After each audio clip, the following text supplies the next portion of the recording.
Welcome to Eastview Patriot Football on SHN Sports, presented by Georgetown Jewelry. This season's broadcast coverage is made possible in part by College Street Cottages, Georgetown Jewelry, Georgetown Shirt Company, Glenn Patterson, Realtor, Grandin Dever Homes, Oak Ridge Disciple House, and Rob Hip Insurance. And now, on to the field with color analyst Michael Francis and the voice of the Patriots, Travis Banks.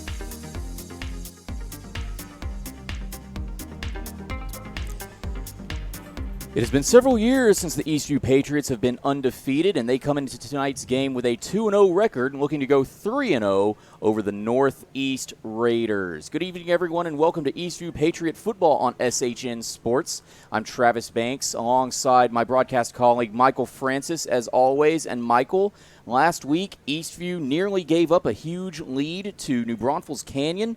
They led by multiple touchdowns in the fourth quarter. Canyon nearly made the comeback. They trailed only by 6 points in the fourth, but a late interception by Cooper Namkin sealed the victory. And now Eastview is looking to go up 3-0 after coming into tonight's game 2-0. And they're going to face a team in Northeast that has yet to score a touchdown this season. Well, they're hungry, and they're looking for their first win of the season, and the Patriots definitely don't want to fall victim to Northeast with a bye coming up next week and then district starting the week after. Eastview doesn't want to overlook Northeast and slip up and give a game away. Indeed, they do not. And the interesting thing about tonight's game, Michael, is that Eastview coming in averaging 41.5 points per game. That offense is just on fire. The defense, however, both games they've played this season, they've given up exactly 35 points in each game. Reagan, or the former Reagan, I should say, Northeast now, as it is now known after this summer, they have yet to score a touchdown this season. They've lost both of their games. The first game, week 1 at Cedar Creek, they lost 47-0, and last week they were here at home at Nelson Field against Bastrop. They lost that game 24-0. So it's almost like an opposite of the immovable force versus you know what I'm trying to say here. Something's got to break, is my point. So it's going to be a good night. It's a beautiful night for football here in Northeast Austin as we're getting set to get underway, and an exciting year for the Eastview Patriots for sure, Travis. As the Northeast Raiders take the field, we would like to go ahead and give a shout out to our sponsors: Georgetown Jewelry, Glenn Patterson Realtor, Courtney Home Inspections, Oak Ridge Disciple House, and Rob Hip Insurance. Thank you very much for your support of SHN Sports and for allowing us to put on these broadcasts for these student athletes. An interesting note in looking at the varsity for the Northeast Raiders, they do not have any type of logo on their helmets, Travis, and usually you see that reserved for JV squads who haven't earned the varsity rating yet, and so they come in with just white helmets tonight in their powder blue uniforms. Eastview in their road white tops with navy bottoms and white helmets with the flag type, the U.S. flag type EV emblem. So one thing about the Patriots is that we can guarantee so far they keep you on the edge of their seat. They were up 41-14, as you mentioned earlier. They allowed Canyon to crawl back in and get as close as 41-35, but they managed to seal the victory with that Cooper Namkin interception as it bounced off the back. If I remember correctly, Travis, you can correct me if I'm wrong, I believe it was off the back of Charles Ross. Mm-hmm. Yeah, Charles Ross had a phenomenal game himself. We'll get you those stats in just a moment as the two teams meet out at midfield for the opening coin toss. Team captains for Northeast, I should say, my apologies. Team captains for Northeast include Javon Hodges and DeAnthony Moore. Northeast won the toss, so they will receive. team captains for Eastview include Brandon Hernandez, Isaiah Quentin Jackson, Jose Rodriguez, and Caleb Salmons. And we will take a brief pause for the singing of our national anthem. Protecting the American flag, Cadet Major Evans. Carrying the Texas flag, Cadet Staff Sergeant Garcia. Carrying the Air Force flag, Cadet Second Lieutenant McLean. And protecting the Texas flag, Cadet Captain Soto.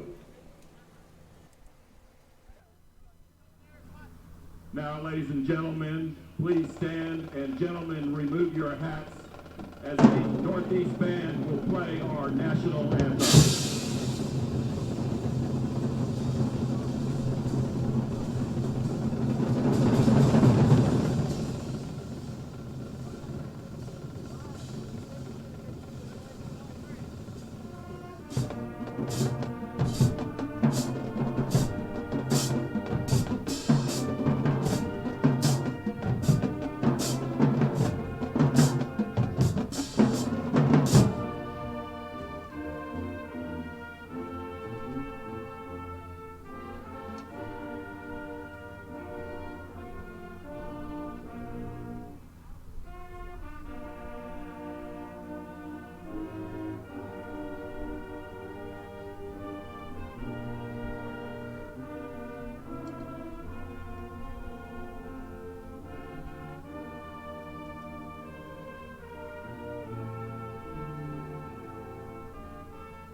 The officials for tonight are from the Austin Football Officials Association. A fantastic rendition of the national anthem by the Northeast Band. And Michael, looking back to last week, some of the stats from another tremendous performance by this Eastview Patriot offense. Jackson Colson going 20 for 37, 311 pass yards, 3 touchdowns, no interceptions, Michael. That puts him at 9 total touchdowns over the season so far, 0 interceptions, which is really impressive. Outstanding effort by Jackson Colson on the year. He's really the engine that makes that offense work. But he's got a lot of good people around him, especially the dual running backs that they run through there with Marion Brooks and Isaiah Quentin Jackson. Speaking of that two-headed monster, as we like to refer to it, on the ground, Marion Brooks had a tremendous game last week against Canyon, 22 carries for 70 yards and 2 touchdowns. Isaiah Quentin Jackson had 10 carries for 36 yards and 1 touchdown on the ground. And the receivers had another big game. And Jackson Colson, as we really haven't pointed out so far this season, but he likes to spread the wealth, so to speak. He's been throwing it to anybody and everybody who is open. Charles Ross, 6 receptions for 122 yards and 1 touchdown. Tyler Wagner, 1 reception for 7 yards, and that catch being a touchdown catch as well. Jerry Barron had 2 receptions for 26 yards and 1 touchdown. Michael Sedgwick, 7 receptions for 60 yards, no touchdowns. And Martin, the tight end, 1 reception for 45 yards. So Jackson Colson just throwing it around, and these receivers are doing their part as well. Yeah, Sedgwick really had a breakout game last week. So it was good to see him get some targets and be productive, and he actually scored a touchdown. And again, Jackson Colson, I should say, his total stats so far through 2 games, 43 completions, 66 attempts, 574 yards through the air. That gets him a .65 percentage pass rating. He's averaging 287 yards per game. And he's got, again, 9 touchdowns and 0 interceptions. That's impressive no matter who you are. Oh, absolutely. And we are just about set for kickoff here at Nelson Field. Again, we thank you very much for choosing to spend your Friday night here with us on SHN Sports for Eastview Patriot Football, presented by Georgetown Jewelry. Jose Rodriguez is out talking to the referee at the 40-yard line as they are all set to kick off here. Back deep to return for Northeast is Jared Thomas and Kowalski Latham. 2 dangerous returners, and Eastview's got to keep their guard up.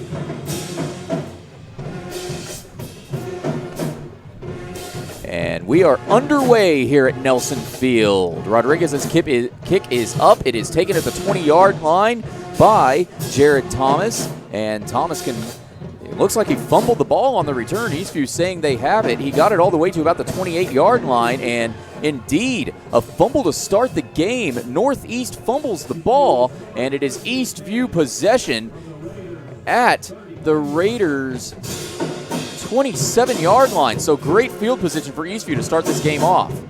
Yeah, he just lost the handle on the actual catch, and then he recovered the bobble and took off with it, and then got piled up by a bunch of Patriots and turned the ball over again. So what a tremendous start for the Eastview Patriots so far with a turnover via fumble. Jared Thomas, the fumbler for Northeast, and it's 1st and 10. Jackson Colson draws a defensive lineman off sides. He hands the ball off to Isaiah Quentin Jackson. Isaiah Quentin Jackson runs to the left. Hash mark. Can't quite get anywhere, but it's pretty much a free play for this Patriots offense. Yeah, they'll get that little 5-yard clip right there. He gained about 3 yards on the play, but the penalty will give him 2 more yards and put him that much closer to the end zone.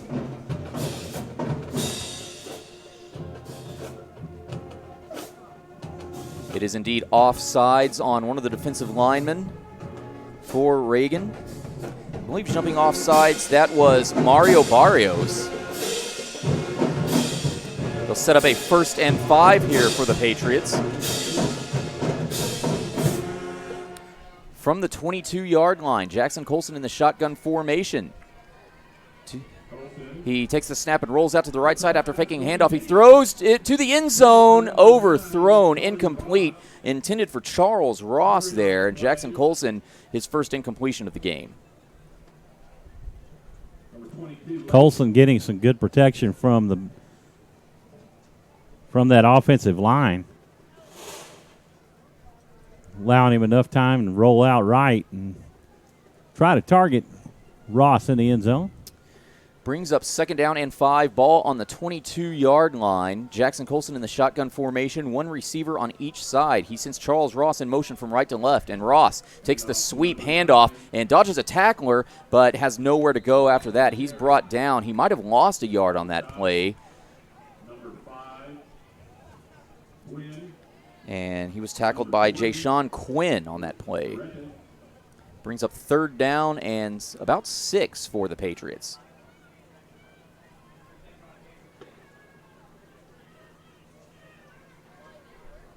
Jackson Colson draws another lineman off sides, and he's got a free play. He's going to throw a post fade to a man. Falls incomplete. The pass intended for Michael Sedgwick on the left side, just overthrown yet again. But it's a free play for the Patriots as a lineman jumped.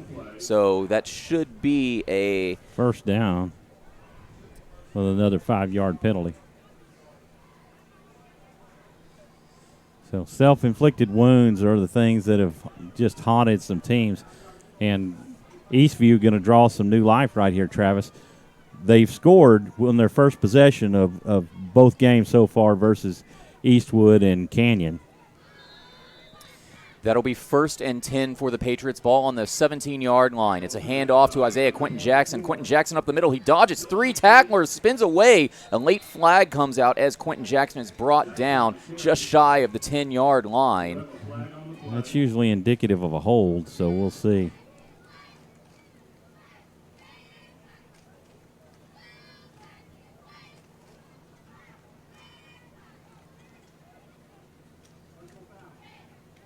Face mask. Wow. Oh, so that's going to give Eastview even greater field position inside the red zone. Another first down. So that's 4 plays so far and 3 penalties. 25 yards worth of penalties so far for Northeast, and not a good start against this prolific Patriot offense. And I should mention, Michael, we've talked about how much substitutions the Patriots have been making the last couple of weeks due to a limited number of players on their roster. It looks like the Northeast roster is about half the size of Eastview's, as they might have enough men to make up an offense and a defense, and that's about it. So we'll probably see a lot of substitutions on both sides tonight. I counted prior to the game when they were all lined up, and I counted 25. Wow. That'll be 1st and goal from the 7 for the Patriots. Jackson Colson takes the snap. He throws to the left side, has a man caught. It's Jacob Martin. Jacob Martin breaches into the end zone, tries to break the plane, and the referees rule it is a touchdown for the Patriots. Touchdown, a 7-yard pass and catch to Jacob Martin. Jacob Martin using all of his strength to fight through and break the plane. Outstanding second effort by Martin, out with an outstretched hand over the goal line before his knees hit the ground to get that touchdown.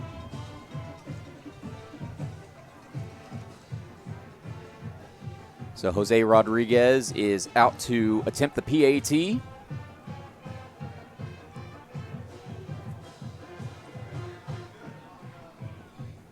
Kick is up, and it hits the left upright and bounces off. It is no good, so a rare misfire by Jose Rodriguez, the kicker. PAT officially no good.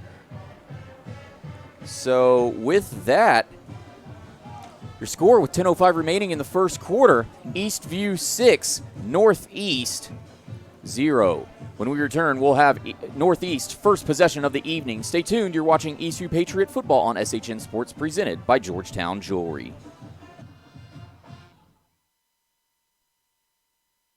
2019 high school football on SHN Sports is proudly presented by Georgetown Jewelry. Georgetown Jewelry is your trusted local jewelry store, family owned and operated since 2013. Whether you desire a one-of-a-kind custom piece or want to enjoy browsing our inventory of both unique and traditional jewelry and watches, stop by and see us at Georgetown Jewelry. We also specialize in jewelry repair and appraisals. For more information, please visit Georgetown Jewelry, located in the Williamsburg Village Shopping Center in Georgetown, or online at georgetownjewelry.com. Back here at Nelson Field, where the Eastview Patriots have just taken a 6-0 lead over the Northeast Raiders on their first possession of the ball game. And Michael, interesting statistic, this is the 3rd game out of 3 so far that the Patriots have scored on their first offensive possession. It's starting to become a tradition with the Patriots. Coach Feedkoch energizing his players, and they're looking pretty sharp. Of course, they were aided by 3 big penalties against Northeast to get them into the end zone. Jose Rodriguez out to attempt, or I should say out to kick the ball off, and it will be taken at about the 15-yard line by the return man, Kowalski Latham. And Latham makes it to about the 25-yard line this time. Latham does not fumble the ball like his counterpart, Gerard Thomas. Yeah, his feet slipped out from underneath him. I don't know if you noticed that, Travis. Feet slipped out underneath him. It looked more like a baseball slide into second. Either way, it'll set up a 1st and 10 from the 23-yard line for the Raiders as we first look at their offense. And speaking of the players, we'll get to the starting lineups for the Patriots here in just a moment. We'll list them all off. as the Raiders come out in a pistol formation. The quarterback takes the snap and fakes a handoff to the running back, runs out to the left side. It's a design quarterback keeper. Thomas, the quarterback, Jared Thomas, who is one of the return man who fumbled on that opening kickoff, takes the ball and runs to the left side for 3, maybe 4 yards. Thomas Thornburg on the stop.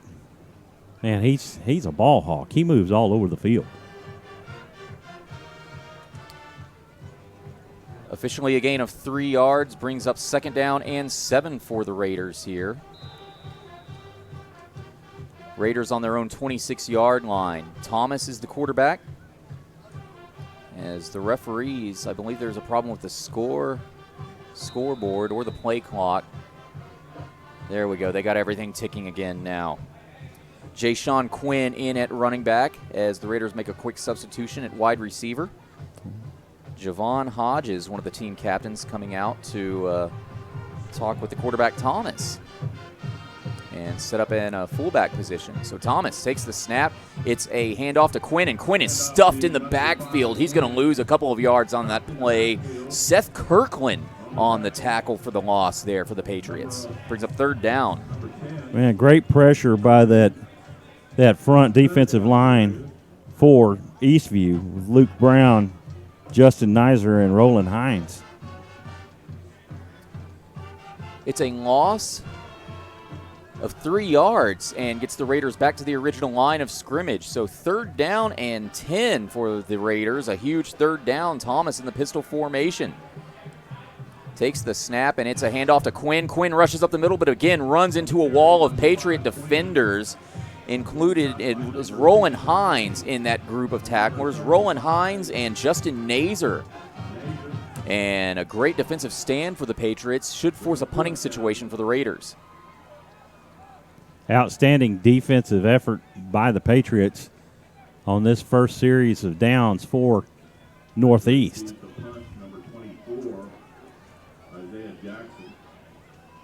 Isaiah Quentin Jackson back to return this punt. He's at about the 47-yard line, just shy of midfield, and it's a rugby-style punt by the Raiders' number 3, who we do not have on our roster.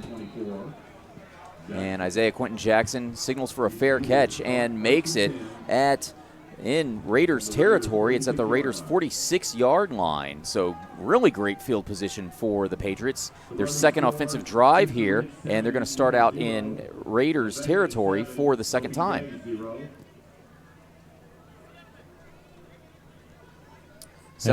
Sorry, Michael. No, go ahead. I was just going to say 7:32 remaining here in the first quarter. The Glenn Patterson Realtor first quarter, that is. Patriots lead it 6-0. Jackson Colson in the shotgun formation. Takes the snap and drops back. Throws. Has a man on the right side. It is caught. Bobbled and caught. Charles Ross making the catch. Did he get the touchdown? No. The referees are going to rule him out of bounds at the 3-yard line. But what a tremendous catch. 43 yards by Charles Ross. Sets up a 1st and goal. Now this high-powered, prolific offense for the Patriots doing what they do, and they take advantage of miscues and mistakes early. And on 1st and goal, it's a handoff and a rush up the middle. Cole Smith, I believe, was the player who rushed that one in. Marion Brooks. Marion Brooks. I'm sorry, I saw the wrong number. I saw the lineman blocking for Marion Brooks. So a 3-yard touchdown run by Marion Brooks, and that's 6 more points for the Patriots. 2 plays gets them in the end zone, Travis. Jose Rodriguez out to attempt the PAT. It is up, and this time it is good. It is a flag down on the field, but it'll probably be ensued on the kickoff. I think it was offsides on Northeast. I did it too. We're going to have trouble with that all night. Our apologies. When you're known as Reagan, they were once a powerhouse in this Central Texas area. Michael. Oh, absolutely. Yeah, they were for years. Back in the 80s and I think the early 90s, they were a very strong team. Even in the early to mid-2000s, they had a bit of a resurgence here after a great coaching staff. But that coaching staff moved on. I believe their most recent coach that got them any postseason success is now coaching at Pflugerville. I'll have to double-check my facts on that.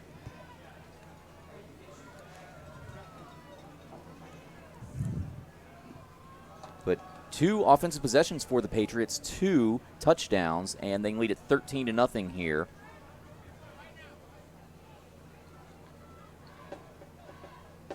Over the Northeast Raiders.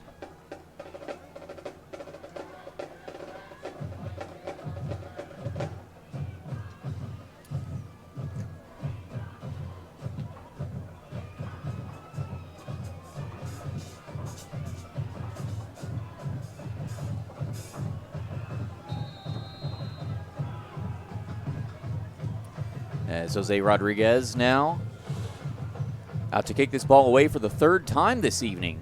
Rodriguez's kick is up, and it is taken at about the 15-yard line by Thomas. And Thomas rushes just shy of the 25-yard line, about a 10-yard gain on there. He's not fully brought down, but the referees blow the whistle on a loss of forward progression. So the Raiders will set up at about their own 23-yard line yet again. Just a nightmare of a season continues so far this evening for the Northeast Raiders. It was an early score, Travis. El Paso Del Valle 7, Hutto 7. They're playing tonight in Hutto. That game, of course, is broadcast on the SHN Sports Network. You can go to shnsports.com and find the link to that broadcast. Liberty Hill up 7-0 over Manor early in the first. 1st and 10 for the Raiders on the 24-yard line. Thomas, the quarterback, takes the snap and fakes a handoff. He rolls out to the left side, and he's brought down in the backfield. A vicious tackle by Jordan Oswald. And it's a huge loss of yardage for the Raiders. That's a loss of maybe 14 yards, that area. Bring up 2nd and 15 now for the Raiders. Loss of 5 officially, according to the PA announcer. So that will bring up a 2nd down and 15 for the Raiders. Ball on their own 19-yard line. The Patriots defense making it look easy so far. Thomas comes out in the pistol formation yet again. It's a handoff to Quinn, the running back. Quinn has a huge hole on the left side. He picks up some great yardage and gets past the original line of scrimmage. Brought out of bounds at about the 30-yard line by Peyton Adams. Bring up 3rd down for the Raiders. And it sets up a 3rd and manageable for the Raiders here after a tremendous loss of yardage in their last couple of plays. Finally, something positive. Another early score in the second quarter. Vista Ridge up 14-0 over McNeil. 3rd down and 6 here for Northeast. Thomas, it's a high snap. It falls over his hands, and he's able to pick it up, and he's brought down viciously again by Jordan Oswald at about the 15-yard line. Jared Thomas is not having a good start to this game. He's already lost a fumble on a kickoff return, and now another loss of yardage after a tremendous run by Quinn. Set up a 3rd and manageable to bring up a punting situation here for Northeast. Well, it's the high snaps that come back to haunt you, and that was one of the things that haunted Eastview last week, as they had a high snap on a punt over Jackson Colson's head that took the ball down toward the 5-yard line and set Canyon up for an easy score in last week's game. A 4th and long, loss of 8 yards for the Raiders. And it's a punt. Isaiah Quentin Jackson signals for the fair catch, and he makes it around the 40-yard line. So once again, for the 3rd time this evening, the Patriots are setting up position on offense in the northeast side of the field. As we'll take this opportunity to go ahead and list the offensive starters for the Patriots. At wide receiver, we've got Michael Sedgwick, Charles Ross,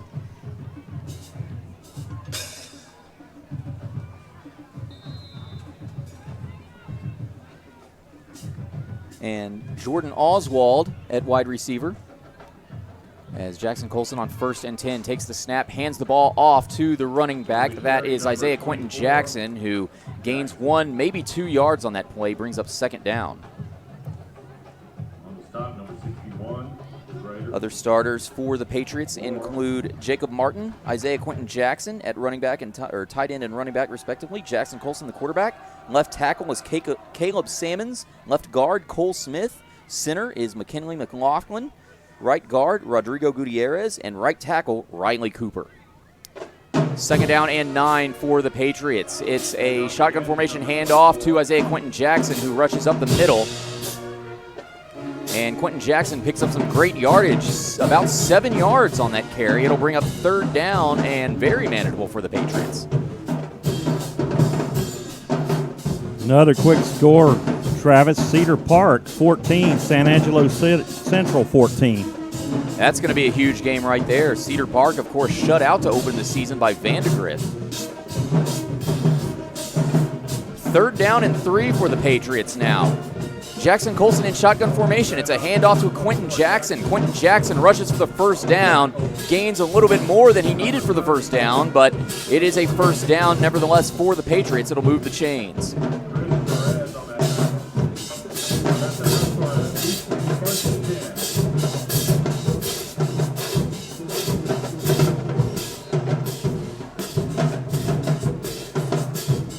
3:50 and counting to go here in the Glenn Patterson Realtor 1st quarter. Jackson Colson in the shotgun formation, 3 receivers to his right, takes the snap, doesn't drop back at all. It's a slot pass to Michael Sedgwick, falls incomplete, bounces off the hands of Sedgwick, falls incomplete. It'll bring up 2nd and 10. If he was able to keep his hands on it, Travis, he would have been gone to the house, that's for sure. He was wide open. He was being covered by the starting quarterback, Jared Thomas. And there was nobody else between Sedgwick and the end zone, and Sedgwick had the angle.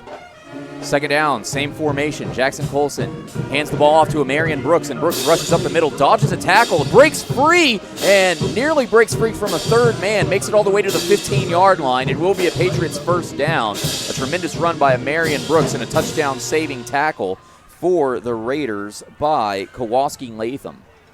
And Marion Brooks does a great job of keeping his legs moving after first contact and pushing the ball down the field. He's a big, tough, hard-running running back for the Patriots.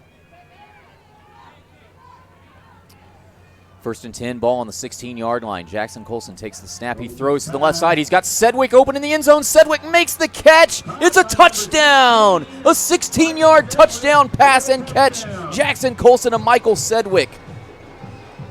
All of a sudden, the Patriots are up 19-0. Well, once again, Travis, we're seeing Jackson Colson spread the ball all over the field. Yeah, he doesn't have just one receiver that he keeps going to time after time. He's spreading it all amongst his receiving core tonight. Jose Rodriguez out to attempt the PAT for the Patriots. He's missed 1 this evening. He's made 1. This is the rubber kick, so to speak. And this one is up, and it is good.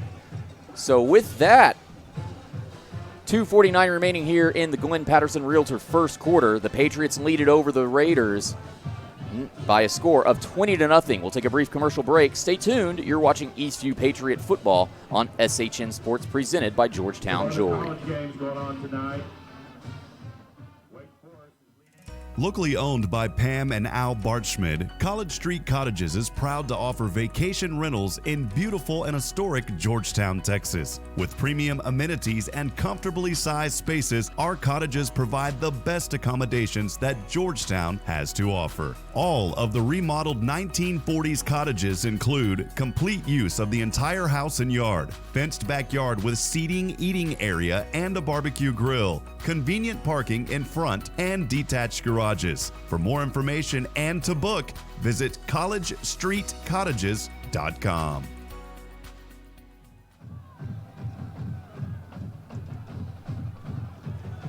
$20-0 Eastview. And Jose Rodriguez kicks the ball off. It is made by a fair catch by David Rivera at about the 25-yard line, and it will set up Northeast with their best field position of the evening. Right now, Northeast just looking for anything positive that they can get going. Momentum is obviously with the Patriots tonight, as they've had 3 quick strikes and they've scored on each possession. And as we've mentioned, Michael, this Northeast squad is a squad that has yet to score a single point this entire football season. And so far, it doesn't look like they will score tonight, although there is a lot of football left to play. The Patriots making it look very, very easy, however. They've already jumped out to a 20-0 lead here with 2:49 remaining here in the Glenn Patterson Realtor first quarter. As on 1st and 10 for the Raiders, it's a handoff, and the running back has some great room. It is Angus Christian on the carry, and he gets exactly 10 yards, and the referees are going to move the chains. That'll bring up another the first down of the evening for Northeast. Small victories, Travis. And that's what you got to build on when you're Northeast right now. You get the small victories, and the smaller ones will eventually lead to a big victory, and that'll be getting the ball across the goal line. Yeah, they've had a couple of good runs so far tonight, have the Raiders offense, and they've got a new quarterback in as well. It is David Rivera in for Gerard Thomas, and he hands the ball off on first down. It's a loss of maybe 1. Roland Hines making the tackle there. On the carry was Jay-Sean Quinn for the Raiders.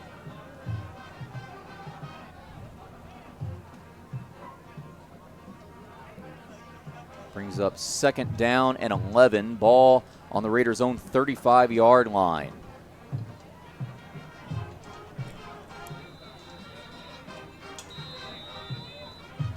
And we're going to have a timeout on Northeast.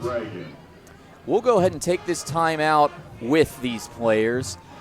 1:38 remaining here in the Glenn Patterson Realtor first quarter. Eastview leads it 20-0 over Northeast. Stay tuned. You're listening to Eastview Patriot Football on SHN Sports, presented by Georgetown Jewelry.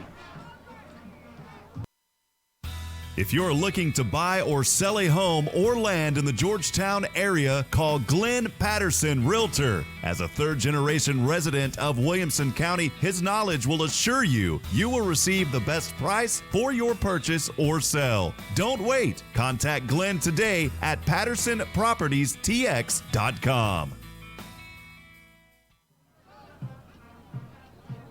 We're back here at Nelson Field, and for the video replay, we've got the camera set up right now on the blood moon that is hovering right up above Nelson Field here on this very spooky Friday the 13th. I believe I heard, Michael, that this is the first full moon on a Friday the 13th since the year 2000.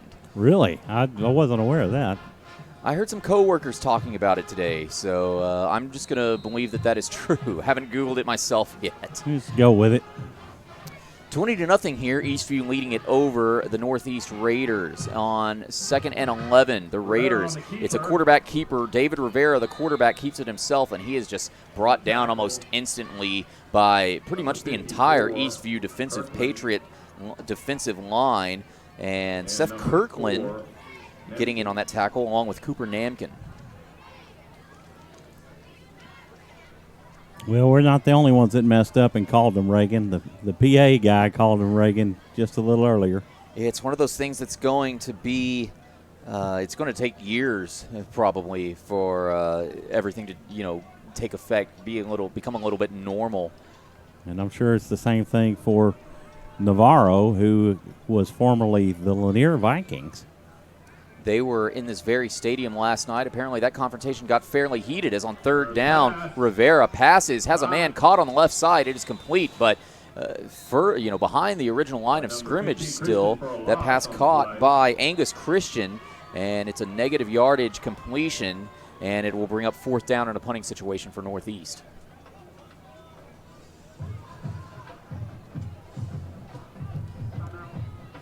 I think timeout, Eastview. We'll go ahead and keep it here with 39 seconds remaining in the Glenn Patterson Realtor first quarter.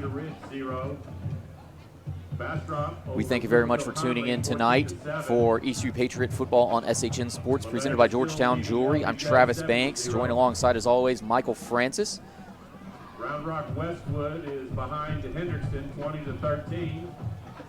Stony Point, 24. As Eastview coming into tonight's game 2-0. Northeast coming in 0-2. And Michael, this game I also believe is a rematch from last season. Salado 8, Travis 0. That game took place on a Thursday night, if I recall correctly, up in Georgetown. So this is the return of the home-and-home series. Eastview won last year's game. I remember it was 63-14 at halftime. So safe to say that was Eastview's first win last season. As on fourth down, David Rivera will come out to punt the ball for Northeast. Isaiah Quentin Jackson calls for a fair catch, and the ball slips out of his hands, and Quentin Jackson able to fall back on it and maintain possession. But that was a little bit scary. Probably the worst thing that has happened to the Patriots so far tonight. Yeah, he was definitely surrounded by blue shirts as that ball came in, and it landed in front of him, and he tried to make that diving catch and bounced away from him, but he was able to get back on it before Northeast could react. First down and 10, ball on the 44-yard line. The first time tonight the Patriots have started in their own territory. Their own side of the 50-yard line. On first and 10, it's a fake. It's a handoff to Quentin Jackson. Quentin Jackson has a man open. He throws it to Charles Ross, but it falls incomplete. It's about 3-4 yards to the left of Charles Ross. The distance was there. Isaiah Quentin Jackson had the arm strength, but the pass just fell incomplete. Well, that one fooled even me, Travis, because I was sitting there watching or had him tracking Isaiah Quentin Jackson and had totally lost Charles Ross. And didn't pick it up till you said something. I was like, get that thing turned down there, boy. You can kind of tell based on the formation, Ross never really tucked the ball in between his arm and his midsection and kind of started jumping around. You can usually tell if you watch enough running backs like that. Brings up second and 10. This time Jackson Colson drops back. It's a screen pass. It's caught by Isaiah Quentin Jackson. Quentin Jackson crosses the 50 to the 45 to the 40, dodges a tackler, and the referees blow the whistle. Quentin Jackson running down the sideline, but the referees are ruling him out of bounds way, way, way back at the, looks like the 39-yard line. Quentin Jackson is a little bit upset. He's trying to argue that he never stepped out of bounds, but the referees are ruling otherwise. Nevertheless, it sets up a first and 10 for the Patriots as they get back into Raider territory.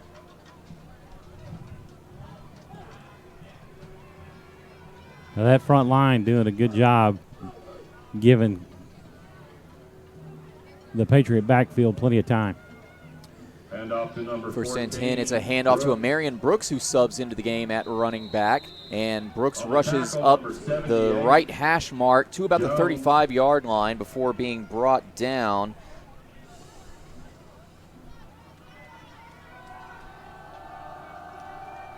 By a Raider defender.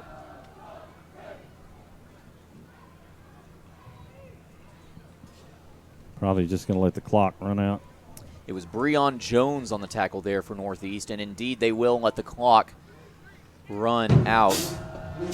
And that will do it for the end of the Glenn Patterson Realtor first quarter.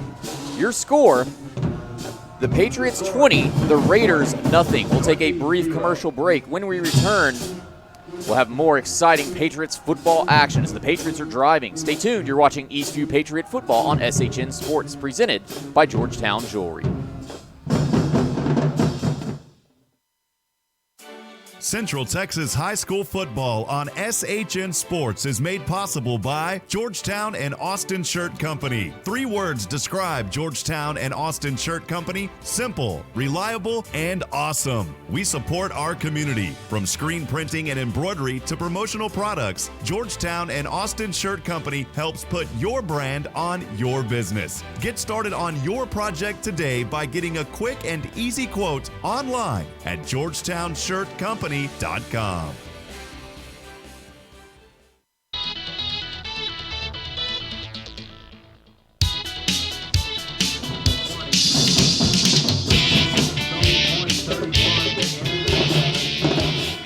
back here at Nelson Field at the start of the Courtney Home Inspections second quarter, where the Eastview Patriots lead it 20-0 over the Northeast Raiders. I'm Travis Banks alongside Michael Francis. We thank you very much for tuning in to tonight's broadcast of Eastview Patriots football on SHN Sports, presented by Georgetown Jewelry, as the Northeast band below us is a-rockin'. A penalty on Northeast gives the Patriots a little bit of a better field position here to start out the Courtney Home Inspections second quarter.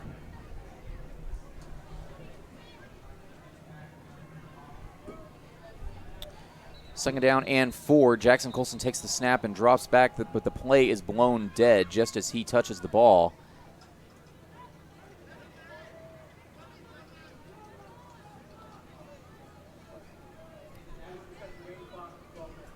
And I think it was just a game clock thing, right? yeah, the game clock is not operating properly. Wasn't ticking, wasn't running any time off. So we'll repeat this second down and 4. Ball on the 33-yard line. Jackson Colson takes the snap and can't find a man. Actually has a man, throws over the middle, has a man caught. It is Michael Sedgwick inside the 5. Michael Sedgwick makes the catch, and that'll probably be about a 30-yard pass. First and goal, Eastview from the 1-yard line. They're going to rule Michael Sedgwick down at the 1-yard line, so that sets up a first and goal from the 1. Tremendous play, pass and catch by Jackson Colson to Michael Sedgwick. And now on first and goal from the 1, Colson hands the ball off, and that's a pretty easy 6 points for the Patriots. It's a touchdown. Looked to me like it was a Marion Brooks yet again, Michael, or was that Quentin Jackson? I think it was Quentin Jackson.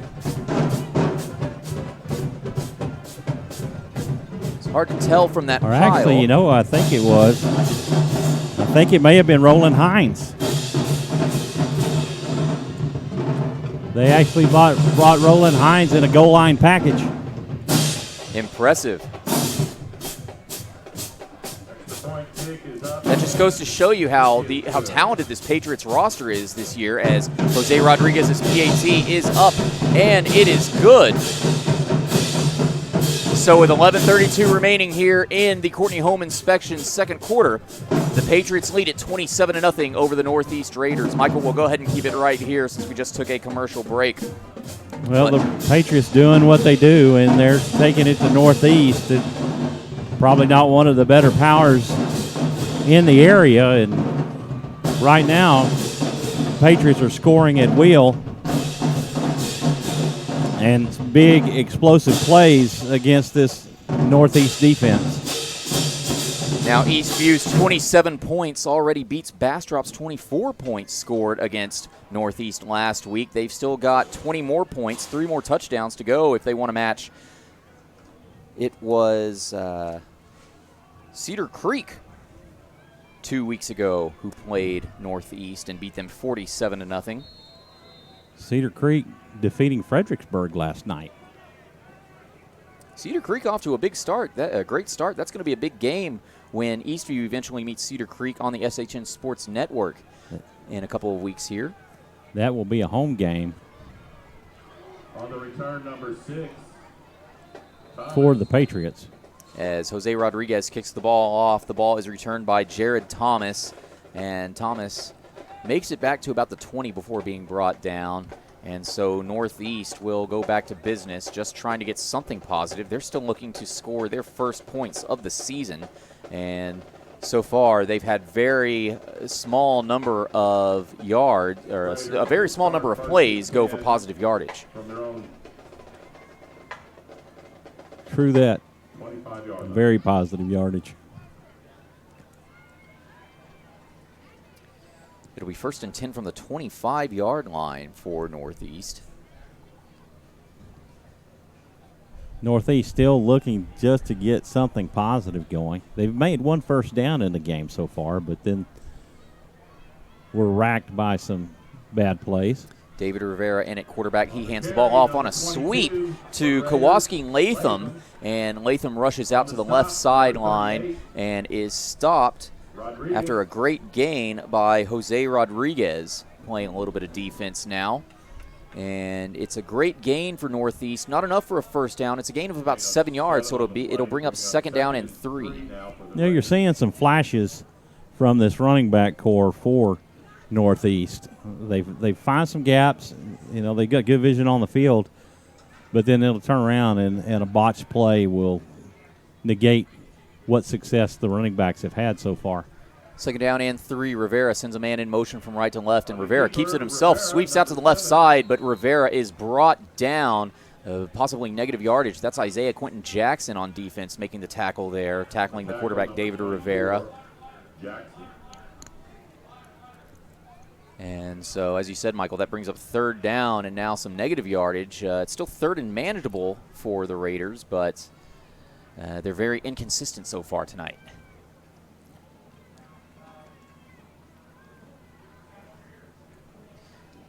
Officially no gain. It'll be 3rd down and 3 for the Raiders. Rivera hands the ball off to Quinn. Jayshawn Quinn sweeps out to the right side, can't quite find a hole, and Quinn is brought down at around the line of scrimmage. Might have lost a yard there on that play. Either way, sets up 4th down for the Raiders.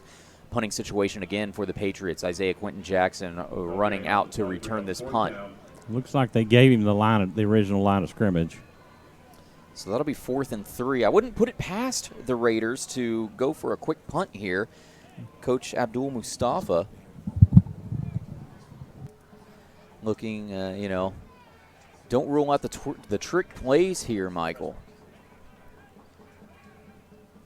Oh, and it is a fake. It's a pass by David Rivera, and it is caught by Jayshawn Quinn, but Jayshawn Quinn is brought down nowhere close to the 1st down marker.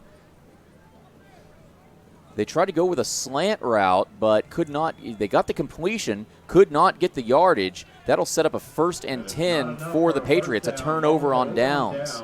Eastview ball, 1st and 10 from the Raiders' 34-yard line. And unfortunately, another 4 and out for Northeast, and puts the ball back in the hands of Jackson Colson in this very powerful Eastview offense. Jackson Colson so far this game, only 1 touchdown pass, or 2 touchdown passes, I should say, my mistake. Marion Brooks has a touchdown on the ground along with Roland Hines. Speaking of Marion Brooks, on 1st down, he rushes up the middle, down the right hash mark, and see where they spot the ball. It is enough to move the chain, so a 1st down run by Marion Brooks, a gain of another 10 yards. Another 1st down for the Patriots. 1st and 10 for the 23. It's another handoff to Brooks, who has a huge hole up the middle. Brooks brought down at the 10-yard line. And a Marion Brooks just making it look easy there. That's another Eastview 1st and 10. Brooks brought down by Chris Perez on that play. Another 1st and 10, this time from the goal line as the Patriots enter the red zone. And Colson fakes a handoff. He rolls out to the left side, throws over the middle, has a man caught. It's Jacob Martin. Jacob Martin makes the catch inside the 5. Cannot get anywhere after making the catch, but he's brought down at about the 4-yard line. Jacob Martin couldn't quite push his way into the end zone like he did on his last touchdown catch, but it does set up the Patriots with a 2nd down and 1. Patriots can get a 1st and get a 1st down and goal, but they're going to hand the ball off to Isaiah Quentin Jackson, who rolls out to the right side, gets a 1st down, and breaks the plane for a touchdown. Isaiah Quentin Jackson gets on the board this game, and it's 6 more points for the Patriots. They're making it look so easy tonight. Yeah, the Northeast is definitely outmatched in this contest tonight.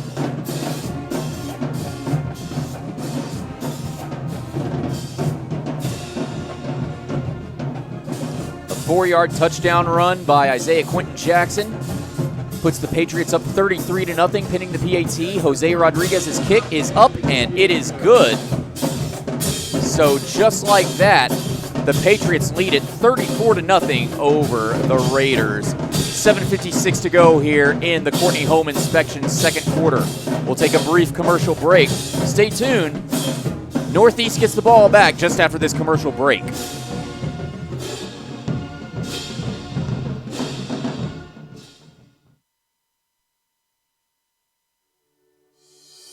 Jimmy Jacobs' reputation for building beautiful custom homes in Central Texas speaks for itself. For over 30 years, he has been behind some of the most successful and sought-after new home developments in Georgetown. Grand Endeavor Homes represents a new era of elegant custom home building. Now joined by his son, Justin Jacobs, Jimmy has launched Grand Endeavor Homes to continue his legacy and reputation for custom homes in Georgetown and the surrounding areas. Visit GrandEndeavorHomes.com for details and directions to the model home. Back here at Nelson Field, where the Patriots have just taken a commanding 34-0 lead over the Northeast Raiders as Jose Rodriguez kicks the ball off. It is taken by one of the upmen. The upman is Javon Hodges. Takes the ball and can't quite get too much yardage on that play, but he does break the 30-yard line, and it'll set up Northeast with some of the best field position of the evening for this very young, very small squad. We have a flag on the play. Hutto up 21-7 over El Paso Del Valle. Todd Robinson and the crew broadcasting that game on SHN Sports, as you mentioned earlier. The cool thing about this game tonight is that Hutto encouraged their fans, a lot of their fans, to sit on the visitor side tonight, knowing that it's a 9-hour drive from El Paso to Hutto to help kind of fill their stands and make it look like they had some home folks there with them tonight. That's a very, very kind thing to do by the Hutto fan base. You don't really hear a lot of that sportsmanship taking place in football a lot of the times, especially this vicious Texas high school football. 1st and 10 here as the penalty gives the Raiders their best field position of the evening at their 47-yard line, as on the carry is Jashawn Quinn, I believe, and I'm sorry, that was Angus Christian, and he can't quite get past the midfield. He gains a yard on that play, brings up 2nd down and 9. Well, they've not been in Eastview territory all night long, and right now they're right at a yard away from it. As you said, Michael, it's the little things that Northeast is going to have to play for tonight. 2nd and 9. David Rivera sends a man in motion. It's a hand off to Kowalski Latham, and Latham has some room. He's rushing up the left sideline. He breaks free for a touchdown. Kowalski Latham, a flag comes out as Latham crosses the goal line. This could negate Northeast's first touchdown score of the season. We'll see what the referees have to say about that. I think it's probably going to be a taunting penalty for putting his hand up as he was going over the line. So I don't know if that'll negate the touchdown or the penalty will be ensued or on the ensuing kickoff. Yeah, typically they would rule it on the PAT for an unsportsmanlike conduct like that. We'll see what the referees do, though.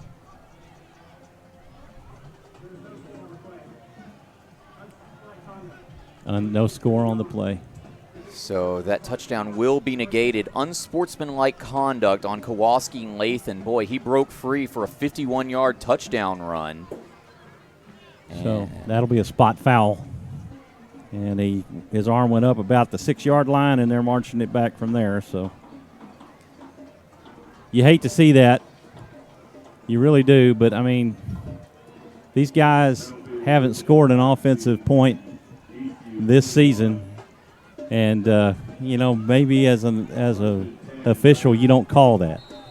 Yeah. Either way, it sets up 1st and 10 on the 21-yard line as David Rivera, the quarterback, keeps it himself, rolls out to the right side, and he is brought down inside the 20. A very late flag comes out. That was a vicious, almost spinning tackle by the Patriots. Going back to that touchdown run by Latham, another self-inflicted wound, and he did that to himself. It wasn't like a holding penalty or a block in the back from somebody else that kept him from getting the touchdown. He kept him from getting the touchdown. Exactly. This penalty will move It's a face mask on the Patriots, so that sets up even better field position for Northeast. Their best of the evening, and Eastview's defense has got to get it together, otherwise they're going to allow the first Northeast touchdown of the season. First and 10 from the 10.5-yard line. First and 10 from the 10.5. David Rivera in at quarterback. He's under center, and he hands the ball off to the running back. It's Angus Christian. Christian rushes up the middle for a small gain. I'm sorry, that was Jayshawn Quinn on the carry. And Quinn rushes up the middle, makes it about 5.5 yards to the 5-yard line. So that'll bring up second down and 5.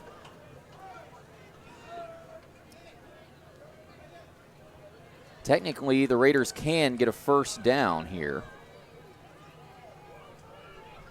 if they can make it to the 1-yard line, but they're looking for the end zone. It's another handoff to Angus Christian this time, and Christian is stuffed almost instantly by the Patriots' defensive line. Number 38, Rodriguez. Jose Rodriguez is on the tackle for the Patriots there. As 5:43 and counting to go here in the Courtney Home Inspection second quarter.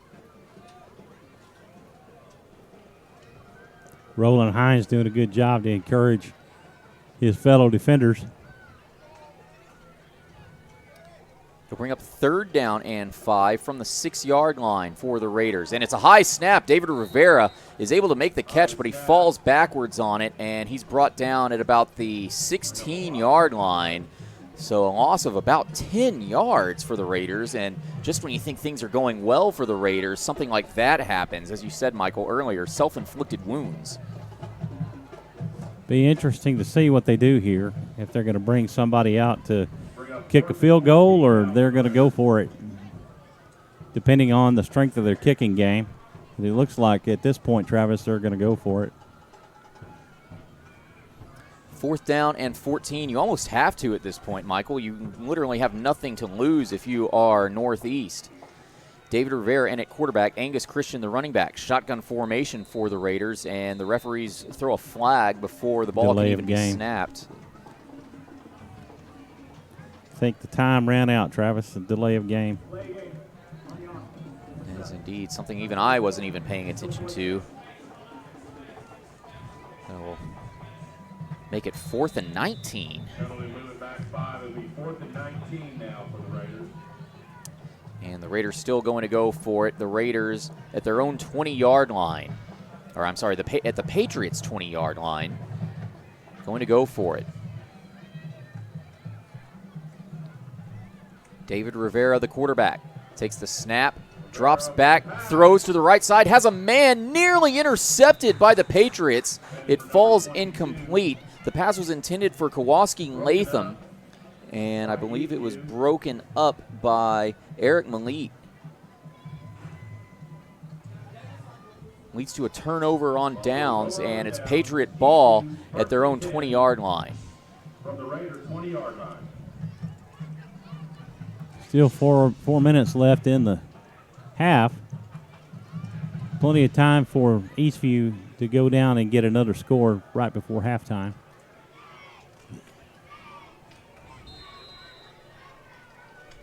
Patriots lead it 34-0. 4:08 remaining here in the Courtney Home Inspection second quarter. On 1st and 10, Jackson Colson throws to the left side. He's got Michael Sedgwick on a slant, and Michael Sedgwick is wide open in the field. He's to the 20, to the 10. Touchdown, Michael Sedgwick, an 80-yard touchdown catch for a touchdown. Good strike from Jackson Colson as he catches Sedgwick in stride, and he was off to the races. Sedgwick, his second touchdown of the night. And after a 32-yard catch and a 16-yard catch for a touchdown, he's got 2 touchdowns, well over 100 yards, Michael. Outstanding performance, especially to build those numbers. Just a simple slant route on the left side, the left post, and Jose Rodriguez's PAT is up, and it is good. So now with 3:54 remaining here in the Courtney Home Inspection second quarter, the Patriots lead it 41-0 over Northeast. It looked for a second like Northeast was about to score their first touchdown of the season on this Patriots defense. The defense held, an unsportsmanlike conduct negated that touchdown run by Kowalski Latham. The Patriots defense able to force a turnover on downs, and then just like that, Jackson Colson to Michael Sedgwick.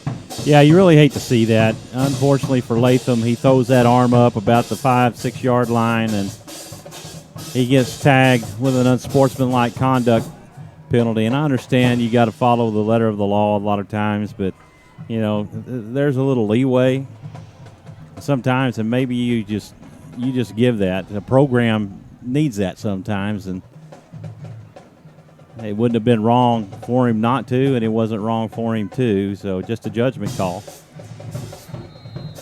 Jose Rodriguez will kick the ball off for the Patriots as that moon has turned from blood red to a little bit of burnt orange and now is going back to its regular moonish color here at just over Nelson Field as the return is made by,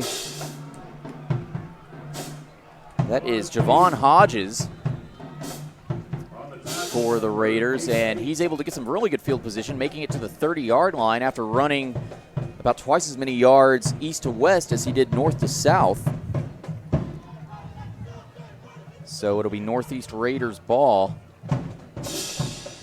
at about their own 30. 32-yard to be exact.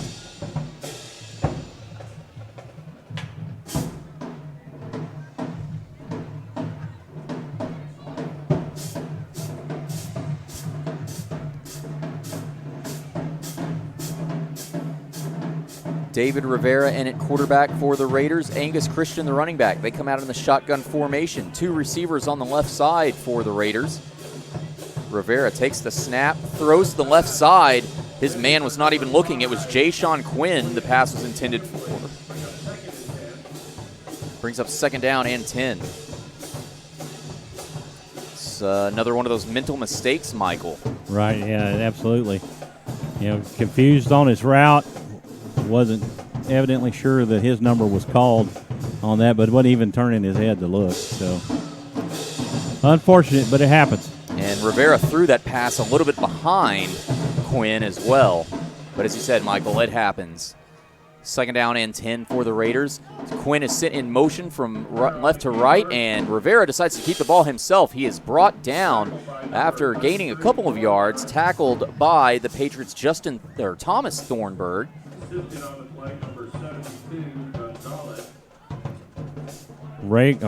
Northeast thrown off their rhythm. Their center is putting up some very high snaps, and the quarterback is having to work to secure the ball before he can even start to run the play because the snaps are over his head. It's a gain of 2 on that carry. Sets up third down and 8 for the Raiders. They send Quinn in motion yet again, and Quinn slips as he tries to attempt a sweep to the right side, and he's brought down in the backfield by the Patriots. I think Roland Hines was the player who made that tackle for Eastview and sets up another fourth down for the Raiders. We'll see if they decide to punt or go for it. Tell you what, Jordan Oswald is probably the saltiest player for the Patriots out there. He gets right up there with the receiver, runs with him, and he got double-teamed by the receivers. They're trying to block him out, and he's just – Coach Feacock is having to settle him down. He's like, okay, settle down. Don't get us a penalty.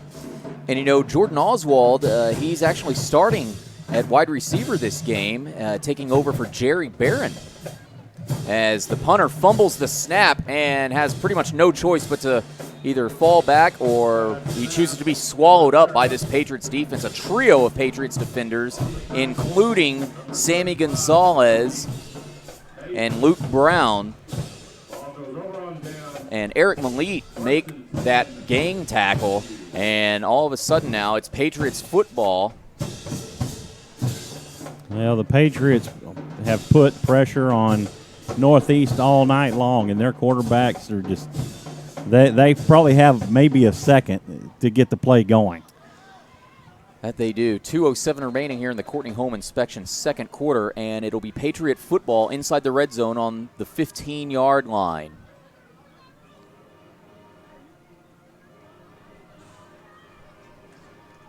Jackson Colson comes out in the shotgun formation. 2 receivers to his left. He immediately throws to the right side. He's got Charles Ross on a slant. It's underthrown and falls incomplete, and Charles Ross is upset at himself for being unable to connect on that catch, because that's a touchdown catch for Charles Ross had they been able to connect. That would have been a walk-in right there. Brings up 2nd down and 10 for the Patriots at the 15-yard line of Northeast. Northeast just looking to get a stop here, have something positive to talk about in the locker room at halftime here at Nelson Field. Jackson Colson on 2nd down takes the snap. He's being immediately, it passes. Is that intercepted? No, it's not intercepted, but Jackson Colson was being immediately rushed by Chris Perez, who got the pressure on Colson. Colson made an errant throw looking for a screen pass, and the pass was nearly intercepted. I believe that was Kowalski Latham who nearly got that interception, but couldn't quite grab a hold on it, and the ball hit the ground, so Jackson Colson lucks out there. That was lucky. 3rd down now. Jackson Colson rolls out to the right side. He throws to the right side, has Charles Ross in the end zone. Ross makes the catch for the touchdown. A 15-yard touchdown reception for Charles Ross. And Jackson Colson slinging it all over the field yet again tonight. And now the Patriots, they've tied Cedar Creek, 47 points here. And we're not even at halftime yet, Michael. Well, if Rodriguez can put it through the uprights, it'll be 48.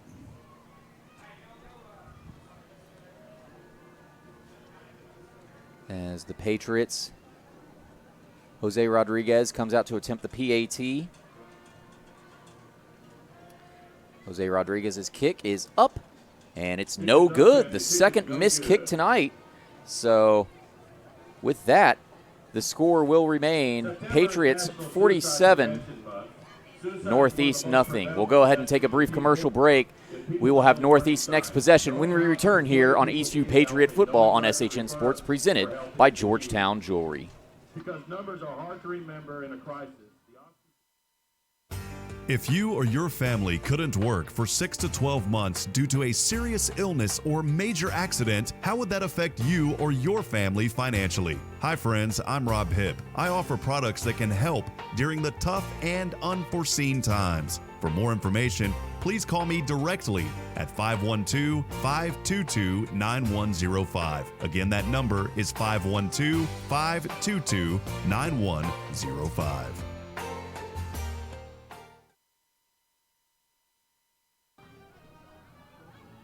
We're back here at Nelson Field, where the Patriots have just taken a commanding 47-0 lead over Northeast. And they're about set to kick the ball off yet again. This time, Charles Ross, a fantastic 15-yard touchdown reception on a fade route by Jackson Colson.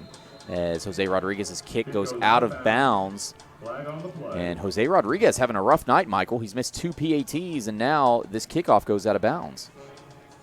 Yeah, I was thinking there for a second they might make him re-kick, but looks like they're just going to walk off the yardage.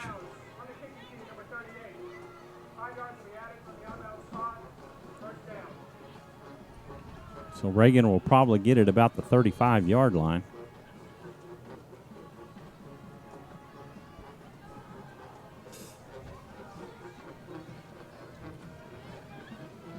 I did it again, didn't I? I didn't want to say anything. I just caught myself. I was going to wait until we went back and listened to these broadcasts, and, Monday I'll text you. Oh, you said it. You said it there, second quarter. Yep. Well, I've said it probably 2 or 3 times tonight, so my apologies, folks. Northeast has the ball at the 35. And on 1st and 10, Jared Thomas back in at quarterback, and he attempts to hand the ball off, fumbles the ball, and falls on it, so a loss of yardage brings up 2nd down and long for the Raiders as the clock continues to tick. And the Patriots will take that any day of the week. Yeah, that's a loss of 4 right there.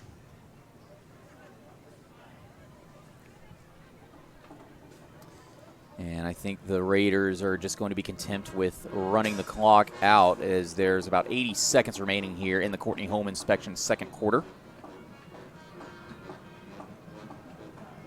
Better hurry. They're down to 8 seconds on the play clock. Now 5, and Northeast getting set up. And I think they're just going to go ahead and call the timeout. Indeed, they are. Head coach Abdul Mustafa signals for the timeout. We'll go ahead and keep it right here with 1:03 remaining here in the second quarter. The Courtney Home Inspection second quarter. Eastview leading at 47-0 over Northeast. Again, we thank you very much for tuning in to Eastview Patriot football on SHN Sports, presented by Georgetown Jewelry. I'm Travis Banks. He's Michael Francis. And a reminder that coming up at halftime, we will take you live to the SHN Sports studio with Justin Simmons and Stephen Strong for SHN Football Friday. You're not going to believe this score right here. New Braunfels Canyon 34, Dripping Springs 27. No way. Yes way, dude. Do we know what quarter that's in? They are in the second quarter. It doesn't give a time. Wow. Of course, Canyon lost to Eastview last week. And Dripping Springs considered one of the 5A powerhouses in the Austin, Central Texas area. Michael, when I first broke into broadcasting, I covered Vista Ridge up in Cedar Park, and they were a part of the same district as Vandergrift, Cedar Park, and Dripping Springs. And Dripping Springs was a tough contender even back then, so that's a surprising score.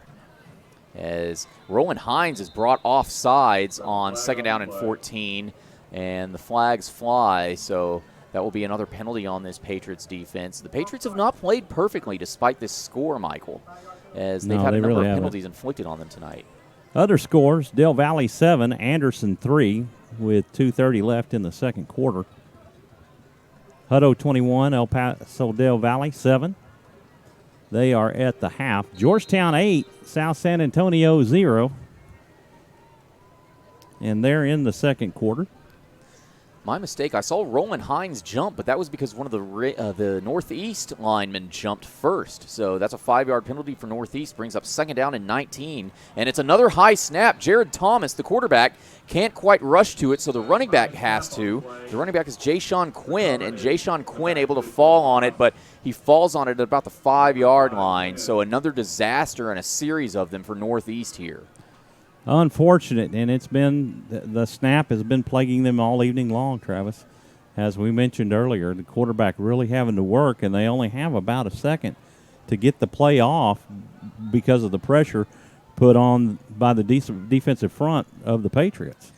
Well, Michael, and it's unfortunate because not only is this Northeastern team very small in numbers, you look at the scoreboard, 47-0. You and I have probably both been in athletic contests that have turned out this way. We've been on the losing end of that, and it's not fun. So the morale is a little bit deflated as there's another timeout called. I believe Northeast. That was Eastview. Northeast. Okay, my mistake. But these kids are a little bit deflated, and I think that's what the coaching staff is going to have to talk to them about over halftime is just, at least finish strong. That's what you got to do. Geronimo Navarro 13, Marble Falls 0. Liberty Hill 14, Manor 13 in the second quarter. Seguin 16, San Antonio Central Catholic 14. Regents 15, Fort Worth Trinity Valley 0.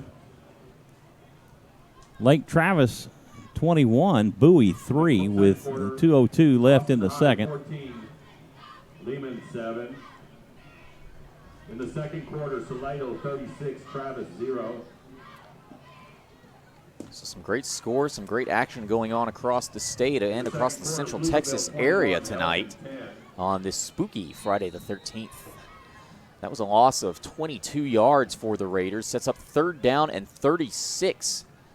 And Jared Thomas, the quarterback, he just keeps the ball himself, and he rushes out to the right side. Has a couple of holes, picks up some great blocks, and just gains a couple of yards. Makes it to about the 15-yard line, and that will run the clock out. That will be the official end of the Courtney Home Inspection second quarter. That will be the end of the first half as well. And with that, we enter halftime. Your score, Eastview 47, Northeast, nothing. We're going to take a brief commercial break, and when we return, we will throw it to the SHN Sports Studio for SHN Sports Football Friday with Justin Simmons and Steven Strong. Stay tuned. You're listening to Eastview Patriot Football on SHN Sports, presented by Georgetown Jewelry. The Oak Ridge Disciple House is a proud supporter of Central Texas high school football. The Oak Ridge Disciple House is a faith-based, nonprofit 501c3 Christian character building ministry helping men 18 and older who are suffering from drug and alcohol addiction. If you or someone you know needs help, there is light at the end of the tunnel. That light can be found through the Oak Ridge Disciple House. For more information, please visit oakridgedisciplehouse.com. 2019 high school football on SHN Sports is proudly presented by Georgetown Jewelry. Georgetown Jewelry is your trusted local jewelry store, family owned and operated since 2013. Whether you desire a one-of-a-kind custom piece or want to enjoy browsing our inventory of both unique and traditional jewelry and watches, stop by and see us at Georgetown Jewelry. We also specialize in jewelry repair and appraisals. For more information, please visit Georgetown Jewelry, located in the Williamsburg Village Shopping Center in Georgetown, or online at georgetownjewelry.com. Locally owned by Pam and Al Bartschmid, College Street Cottages is proud to offer vacation rentals in beautiful and historic Georgetown, Texas. With premium amenities and comfortably sized spaces, our cottages provide the best accommodations that Georgetown has to offer. All of the remodeled 1940s cottages include complete use of the entire house and yard, fenced backyard with seating, eating area, and a barbecue grill, convenient parking in front, and detached garages. For more information and to book, visit collegestreetcottages.com. And came away with Back here at Nelson Field, where at the Oak Ridge Disciple House halftime, the score is Eastview 47, Northeast nothing. We're going to go ahead and throw it to the SHN Sports Studio with Justin Simmons and Steven Strong for SHN Sports Football Friday and the halftime show. We'll be back after this. Navarro's in a pretty tough district. I mean, it was a good win for them. They got their first win of the year. Eastside fell to 0-3, but obviously a lot to focus on moving forward for Navarro, even despite a 49-0 win. We do have an update on the Gerald Cougar game. Of course, that game is on SHN Sports as well. Wally Harmon over there with the call. They are at halftime, and we welcome in their audience listening to that game as Gerald trails at the half, taking on Riesel. They trailed 26-6 there, so a lot of work to do for the Cougars. It's been kind of up and down to start off the season for the Cougars. First game of the year was a loss. Second game of the year, and I don't think I need to sugarcoat it for the fans in Gerald, but it was a tough loss. Big loss to start off the season, but they bounced back nicely, got the result that they were looking for last week. But here, once again, behind early. And behind by a wide margin early. Well, if there's one thing we know about the Cougars, and we learned from talking to Wally himself, and as we've talked to Coach Davidson over the season as well, especially to start off the season, I mean, there's no quitting them. They're a well-coached team, and they have a lot building there in this time right now for the Cougar program. And I think they're not out of this game yet, and I think we should expect a pretty solid second half for them, but obviously wanting to get off to a better start. I wanted to remind people out there, because I know we haven't said it yet, right, but don't forget, this is the interactive show. We have the text line up there. There it is. I got you. I'll do it. Thank you. Okay, so you have the text line up there. Oh, wow. You can text us. You can leave us a voicemail if you want. If you want to hear your voice all across the interweb, and to all the other viewers out there that are tuned in with us. Again, we want to know where you are watching SHN Football Friday. If you are at the stadium and you just happen to be streaming this right now, if you're just a grandparent or friends and family that wasn't able to actually make it to the venue where the game is being played, but you are still showing your support by listening and watching online, we would love to hear from you as well. So you can tweet at us at SHN Sports using the hashtag hashtag SHN Football Friday. Same thing on Instagram as well, at SHN Sports. And, if you got some time to follow a couple of other people on Twitter, you can follow Steven at Probably Strong. And you can follow myself at The Smash Simmons, both on Twitter and on Instagram for both of us. So we do got that synergy linear, when it comes to there you go. promotions. And we have an update as well from the Georgetown game, of course, going on in San Antonio.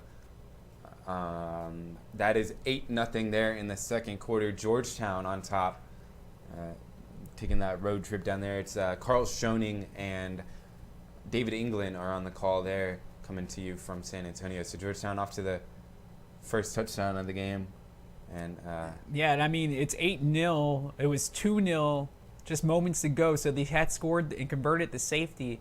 And now, obviously, they have this 6 extra points. So they lead by touchdown and 2-point conversion. That's a pretty healthy lead, but still early on in that contest as they're working their way through the second quarter of play. Halftime getting ready to come up there in San Antonio. And you can follow along with the rest of that game here on the SHN family of networks. We mentioned Cedar Creek played last night and started off 3-0. We didn't mention that is their first ever time in program history starting at 3-0. Wow. So congrats to those Cedar Creek Eagles making history. I just knew that there was something more special about that than just a simple 3-0. I know if you have a traditional winning school, 3-0 might not seem like a lot, but and again, no disrespect to anybody from Cedar Creek, but when you're one of those Eagles players and you remember the Eagles when they didn't have that type of success, I mean, 3-0 is a huge deal for that program. So, congrats to them once again, and we'll see if that can carry on throughout the rest of the year.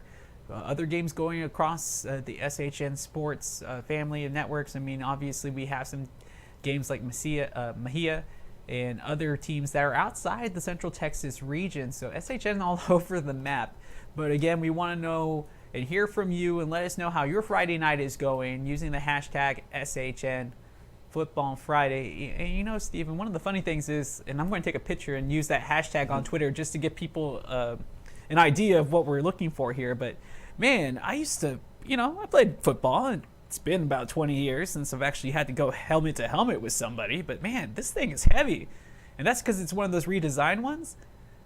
Would Antonio Brown be okay with it is a question. It looks a lot like Antonio Brown's old helmet. Maybe he'd be all right with it. But I'm just like, dude, I was putting this on, and I'm just like, it has some heft to it. I was like, man, I must have balance your head around there. I guess as a younger man, I didn't really realize how strong my neck muscles were at the time. So, yeah, always learning something new. But yeah, great to have all the props here in the house as we look like we might check in on that Georgetown game at some point, I'm assuming. Yeah, we're gonna see how much time is left.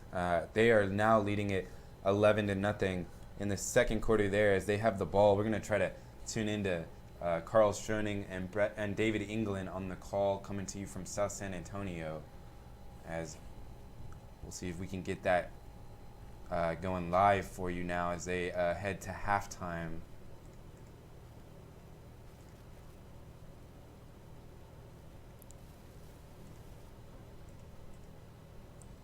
Let's see. Like, Steven doesn't know that I've taken a selfie, and he doesn't. There you go. Okay. Did I turn? No, but I need you to look one more time. Hurry. Yeah. Oh, it was too late. Try again. Why would you hit it? You got 5 seconds. You have to hold it. Yeah. When is 2? There you go. Perfect. Try to utilize that hashtag on Twitter at SHN Sports, and you'll see. We'll do the same here inside the studio on our end, and we will send it to SHN Sports utilizing the hashtag. And maybe after we come back from this contest, you will see the picture that I took along with Steven Strong and showing off what we did here. I can't say it's the most creative use of flash photography, but it's okay. All right, we'll see if we can get this Georgetown game live. Gateway Mortgage, Georgetown Jewelers, Georgetown Shirt Company, Glenn Patterson Realtor, Grand Endeavor Homes, Oak Ridge Disciple House, Minuteman Press in Georgetown, Program Insurance Group, Rob Hip Insurance, and Royce Electric. So it'll be 1st and 10 for the Bobcats from the 25-yard line.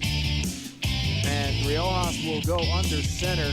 Maybe only time for one more play. They're out of timeouts. They're just going to take a knee and elect to go into the locker rooms, trailing 11-0. So, after 2 quarters complete, your Georgetown Eagles lead the South San Bobcats 11-0 thanks to a safety, a field goal, and a touchdown here on Friday the 13th. We'll be back with more Georgetown Eagle football in a moment on SHN Sports.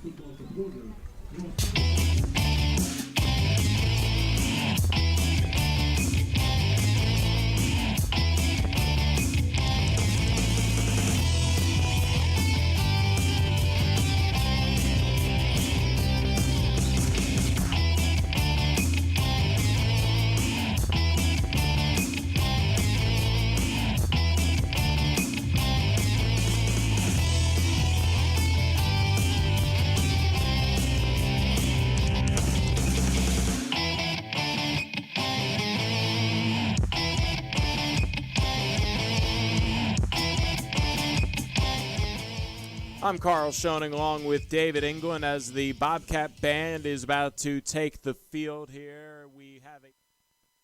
And welcome back here to the SHN Georgetown Jewelry Broadcast Studio. As Georgetown goes into halftime, we just heard the end of their call there, Carl Schoening and David England, as Georgetown leads it 11-0 going into halftime. We are full swing through going through week 3 as we welcome in some of these audiences listening to these games on our network. Eastview, why don't we just go ahead since we're at halftime and do a Grand Endeavor Homes score update from around the area. Live here from the Georgetown Jewelry Studio in Georgetown, Texas. Again, welcome to all those viewers that have just joined us in studio at halftime. You were watching Georgetown against South San Antonio as Georgetown went into halftime with the lead 11-0. These games now in the third quarter of play. 13-6A action. Vandergrift ahead of Cedar Ridge 21-7. Vista Ridge over McNeil 14-7. You have this contest between Bastrop and Connolly as Connolly still searching for their first win. Bastrop 2-0 and they currently lead by a touchdown and an extra point 21-14. All these games currently at the half, and there's quite a decent amount of them. Again, we stay in 13-6A. Hendrickson and Westwood, that game remains at 27-20 in favor of Hendrickson.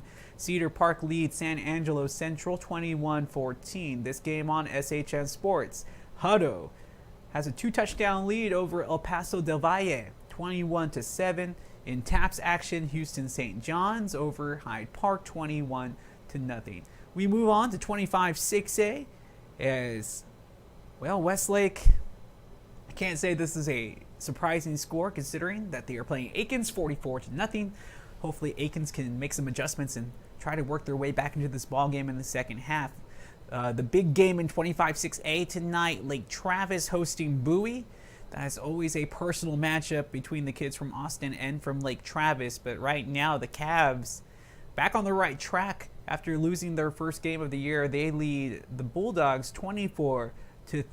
Austin High, the Maroons barely beating Lehman as the Lobos dropped a close game last week. The score 17-14. Del Valle over Anderson 27-3 as Glenn leads McCallum 21-7. Salado beating Travis 36-0, and the game between LBJ and Waco La Vega still remains at 7-7. These games kind of getting close to that halftime portion of the night. Stony Point and Leander as the Tigers beating the Lions 38-7 at the moment. Manor now behind Liberty Hill as the Panthers have taken the lead 14-13 with just about 3 minutes left to go in the second quarter. Dripping Springs, New Braunfels Canyons, and this is a tight contest, but it looks to be exciting. 35-27, plenty of points put up on the board as they get ready to go into the half.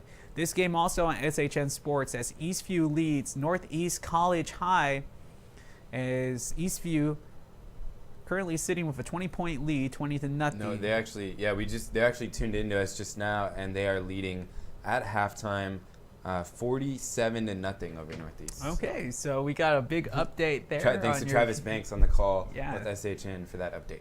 Well, thank you again, Travis, and I'm sure we'll check into their game at some point here tonight as we finish up the roundup here. Pflugerville beating Elgin at the moment, 21-10. Weimar ahead of St. Michael's, 12-0, and then Regents so far pitching the shutout against Fort Worth Trinity Valley, 15-0. Seguin over Central Catholic from San Antonio, 16-14, and then Geronimo Navarro is ahead of Marble Falls, who are still winless this year, 13-0. We have some other score from Crockett, between Crockett and Maynard New Tech, as it's Crockett who leads 22-6, and that's all the scores I have here on the Grand Endeavor scoreboard update.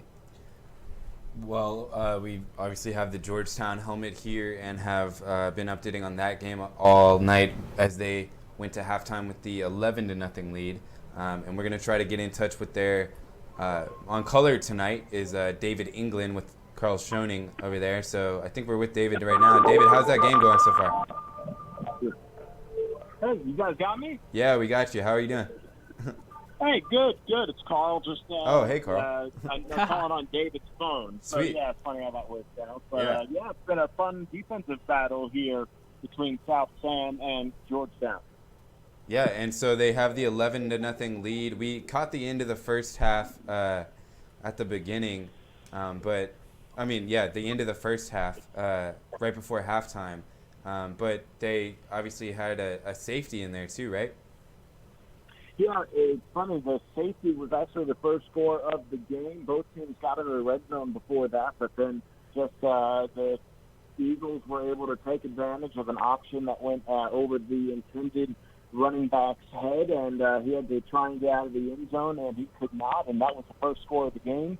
The Eagles were able to get a touchdown without the extra point, and then right before the end of the half, they tacked on a 39-yard field goal attempt. So, yeah, a really good showing from this Eagles offense. The defense has really been the most impressive thing. This is a triple option offense that South Sam runs, and really good position assignment football played by the Georgetown defense. Yeah, it sounds like they're getting done what they need to get done. Honestly, well, you know, we were together last night for the AISD Game of the Week between Navarro and Eastside, and David was with us as well. And he was saying, you know, a little off the record a little bit, he was a little worried about this matchup. And it's a close game so far, but it sounds like the Eagles are, you know, doing what they needed to do, at least for the first half.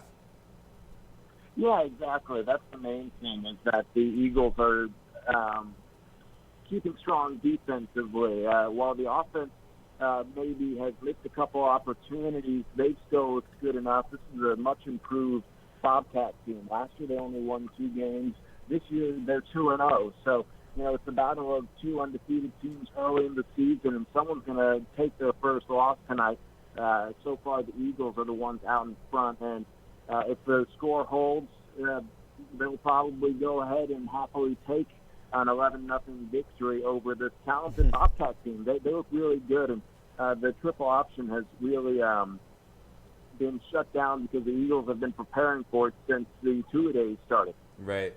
Well, we appreciate you calling in, and we'll let you get some drinks and refreshments for halftime, and we'll look forward to your second half call. And thanks, Carl. Thanks, Justin. Thanks, Stephen. Talk to y'all later. All right, sounds good. That was Carl Schoening on the call for Georgetown Eagles tonight, holding the 11-point lead. And Justin, obviously, good defensive effort, especially so far tonight for the Eagles. Yeah, last week they showed more of the same. I mean, they were able to get some more points on the board, but defense, I mean, even when, and you have to excuse me, it's been a long week, but the team that they faced last week, when they had recovered a fumble deep within Georgetown Eagles territory, the Eagles defense was able to force a fumble and get it right back, and then later the offense rode down and got the score. So, you know, offense will win you games, that is true, but defense will win you championships. And if you can build this team around a strong defense, it looks like the rest will fall in place, because you only need to win by 1 point. So that's all it takes. That's all it takes. A dub's a dub. Yeah. I do want to shout out while we're here and while they're at halftime. I mean, we mentioned it briefly. The Patriots out to a 47-0 lead at halftime. A 2-0 team looking to go 3-0 so far. I mean, Patriots have had their struggles the last few years. I mean, myself and Travis have been covering them since, the last 3 years. Travis still on the call over there, and I'm sure he's really impressed with their start, and as are the entire area. I think they should be on notice that Eastview has always kind of been a team that's trying to get over the hump, that has a lot of talent, has a lot of potential, and competes in every game.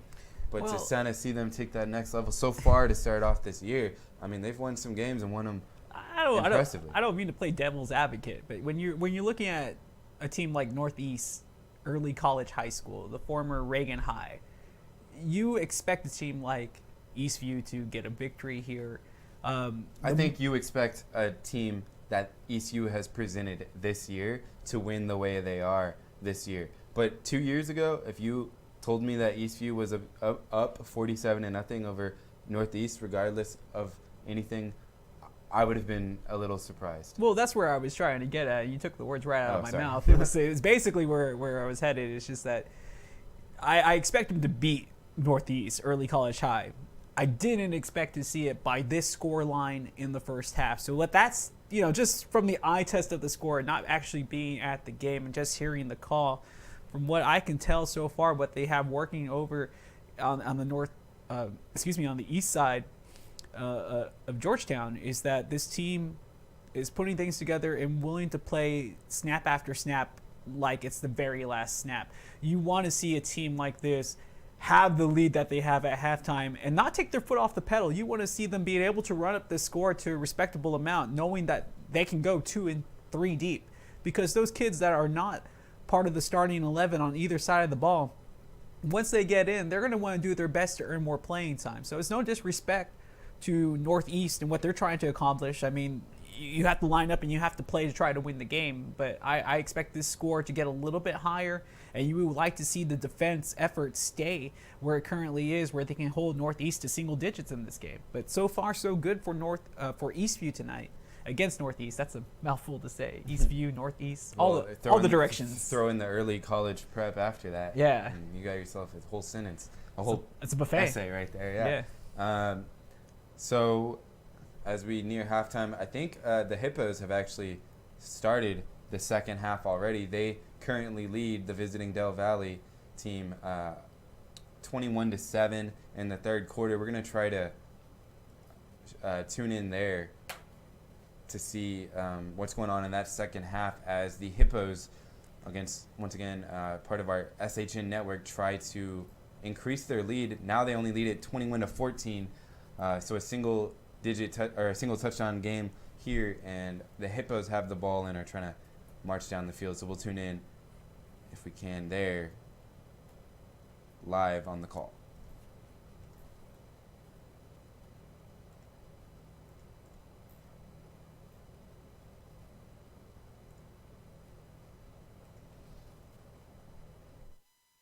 Replay the down. Huh. But I still wonder what happened on the previous kickoff that we had that just hit the ground and bounced, right, and they blew it dead. Well, we're going to see a re-kick right here. How odd. Same first quarter officiating crew we had last week. Those guys made their way back over from Liberty Hill. Just for this quarter. This one's unexplainable. There was no penalty flag. I'm telling you, they're just doing a do-over. Redo. Officials just said we need a do-over on that. Mulligan. How odd. All right, we'll kick it again. They purchased the mulligan at the golf tournament. Might have been a good purchase. We'll see. The kicker's number 80, and he's not on our roster, so can't tell you who.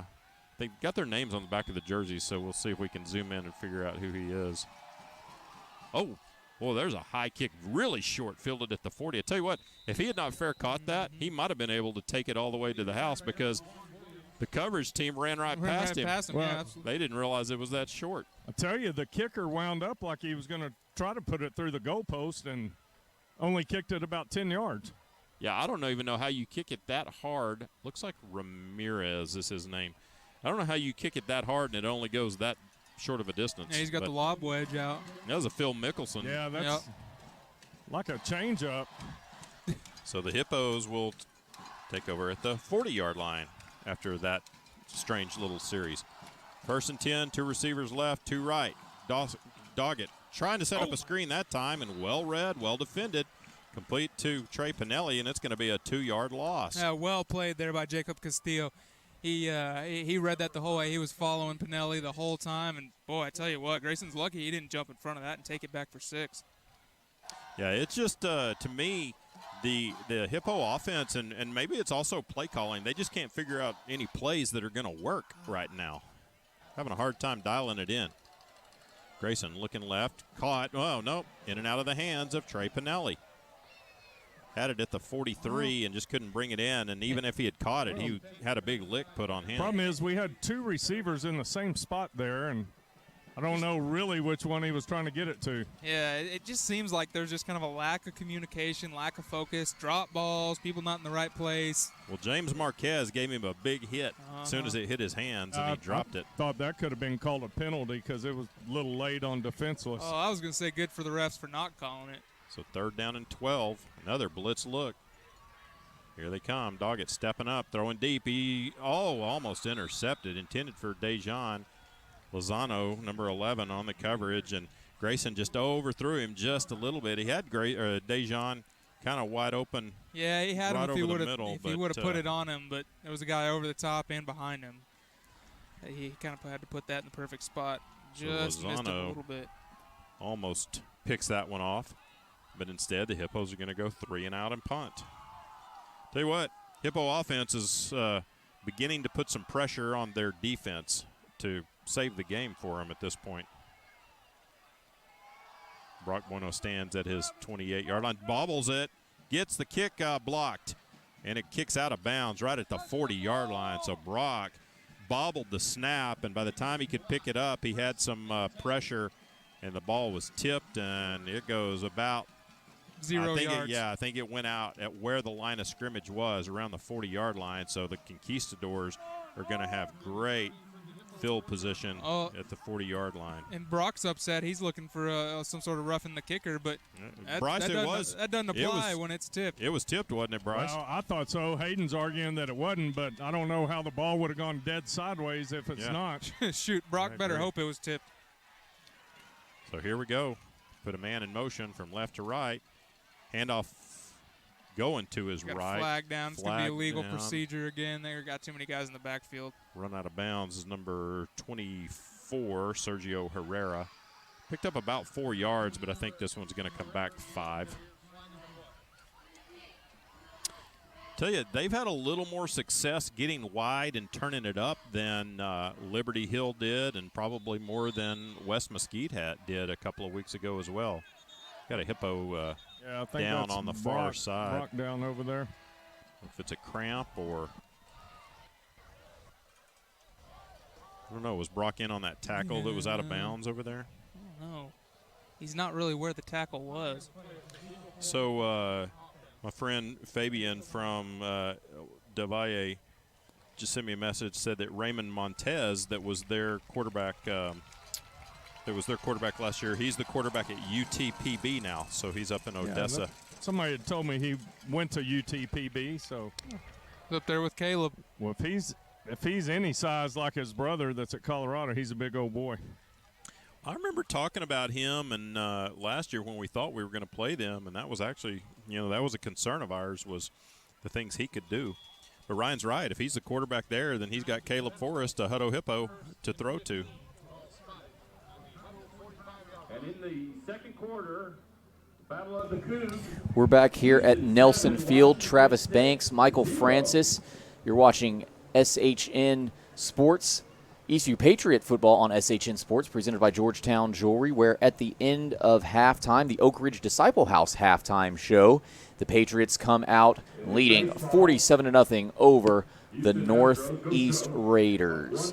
And it's been a heck of a first half, Michael. Eastview making it look very easy. Jackson Colson throwing a couple of long bombs. The running backs getting in on the play. And again, it's not just one single player. It's every single Patriot getting involved in the action. Yeah, Colson doing a great job of spreading the ball around and getting touches from the running backs, both Marion Brooks and Isaiah Quentin Jackson, and Roland Hines coming in on the jumbo package down at the goal line, getting one across and getting a score. Eastview spreading it around. It'll be interesting to see how this goes, as Eastview will receive to start the second half, as they've scored on every possession. Yeah, this is the first time Eastview has had a chance to return a kickoff. They've had a chance to return several punts. Isaiah Quentin Jackson and Charles Ross are back deep to return for the Patriots. The kicker for the Raiders is Javon Hodges. On the kick for the Raiders, number 8, Hodges. And Javon Hodges' kick is up, and it'll be returned by Isaiah Quentin Jackson at the 25-yard line. Quentin Jackson avoids some tackles and is forced to go out of bounds just shy of crossing the 50-yard line. So a great return by Quentin Jackson. Sets up very good field position for the Patriots. And, Michael, we talked about situations like this, 47-0 at half. You mentioned that both coaches have to agree to go to a running clock. It doesn't look like flag just now thrown, or what looked like. Oh, that was the T. That was the T. Oh, it was the T? Yeah. Okay. I saw something yellowish orange or yellow, and it looked like it came from the official, so I thought it was a flag. It was one of the Raiders assistant coaches taking the tee off the field and trying to toss it to the sideline, as on 1st and 10, Isaiah Quentin Jackson takes the snap, rushes up towards the right hash mark, and up the middle, picks up a first down and a little bit more, about a 13, 14-yard rush for Isaiah Quentin Jackson. A great start to the Rob Hip Insurance third quarter for the Patriots.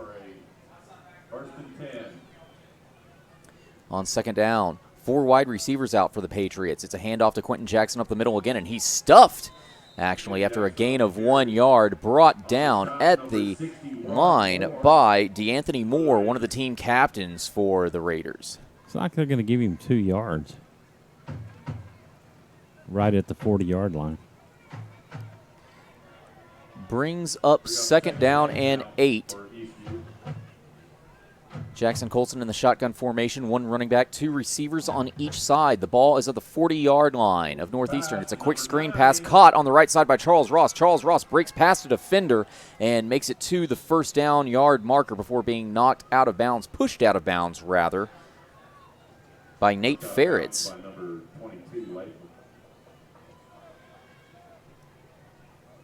Yeah, that's exactly at the 30-yard line, so that's the line to gain, and picks up the first down. Indeed, the chains are moved. Another first down for Eastview. 1st and 10, shotgun formation. Jackson Colson pump fakes after taking the snap, looks left, rolls out to the left side, decides to keep it himself. He's up the middle, rushes and slides at about the 20-yard line. They'll mark him down at the 21, so a 9-yard rush by Jackson Colson on an undesigned quarterback keeper. And there's a very late flag way back at the 38-yard line. We'll wait to see what that's about. It's going to be holding. It is indeed holding called on Riley Cooper, so that will negate Jackson Colson's run and move the Patriots back 5 yards, although this looks more like a 10-yard variety. It's a 10-yard variety on holding calls. It's hard to tell. Some are 5, some are 10. It seems to vary. I think it depends whether it's a pass interference, if it was intentional or incidental, that they would go 5 yards. Well, that puts the line of scrimmage now at the 40-yard line, so it's first down and 20. The Patriots have, of course, completed far more than 40-yard completions here tonight against what has really been a hapless Raiders defense. And now Jackson Colson takes the snap, drops back, stands steady, throws over the middle. It's caught by Charles Ross inside the 10-yard line, and Charles Ross makes the catch and is brought down. There is a very late flag all the way back at the 49-yard line, however. Like that's probably going to be a late hit on the quarterback. Roughing the passer then. Referee is talking with the Raiders' Fernando Soto. I'm sorry, that's Breon Jones.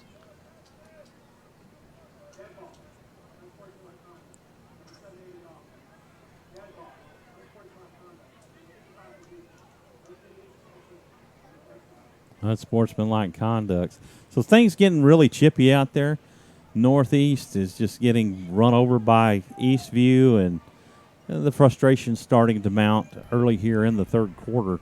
Definitely not the way you want to go, and I know Coach Feacock will address that. He's from the onset with the scrimmage and everything, he's always told his guys, hey, settle it down, settle it down. I don't want to play this kind of football. Yeah, Coach Feacock has just completely changed the culture that has surrounded Eastview Patriot football over the past couple of seasons, as this is a 1st and goal from the 7-yard line for Eastview, and it looks like there will be a jump at the line. Colson has a free play. He throws to the left side. It falls incomplete. The pass intended on the left side for, looks like Michael Sedgwick, and it is indeed Michael Sedgwick. The pass falls incomplete, however, and this should be a encroachment call on the defense, but we'll see if the referee saw a lineman move first. It is indeed offsides on Mario Barrios. So that will move the Patriots even closer to the goal line. It was already a 1st and goal from the 7-yard line, so that will become a 1st and goal from the 3-yard line, half the distance. And you got to think here, Michael, Patriots have had some success rushing up the middle tonight. It's just a matter of who's going to get the ball now. Well, they brought Roland Hines in. They're going with the jumbo package. A Marion Brooks in it, running back as well. 1st and goal from the 3. It's a handoff. Brooks takes the handoff, rushes up the middle, wide open. A great hole opened up by the offensive line, and a Marion Brooks rushes in for his 2nd touchdown of the evening. From 3 yards out, a Marion Brooks, and the Patriots have officially scored the most points, not only of their season, but they've scored the most points on the Northeast defense of this season as well.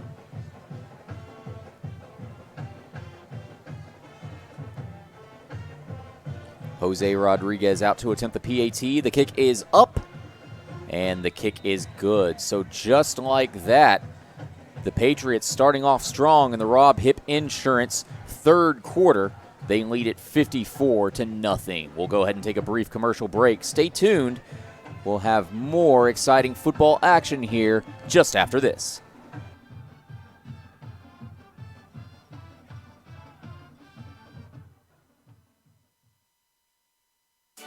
Central Texas High School football on SHN Sports is made possible by Georgetown and Austin Shirt Company. 3 words describe Georgetown and Austin Shirt Company: simple, reliable, and awesome. We support our community. From screen printing and embroidery to promotional products, Georgetown and Austin Shirt Company helps put your brand on your business. Get started on your project today by getting a quick and easy quote online at GeorgetownShirtCompany.com.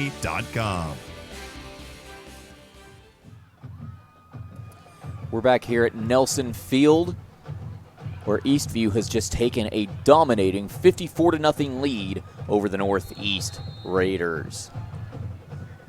Formerly known as the Reagan Raiders, what used to be a dominant football power here in the Central Texas area, has fallen to extreme lows here over the past several seasons, as on the kickoff, Jose Gonzalez able to kick the ball, or Jose Rodriguez, I should say, able to kick the ball. It is taken by Kowalski Latham, and Latham tries to spin around, but is ultimately brought down at about the 25-yard line. Joyner on the return for the Raiders. 1st and 10, Reagan.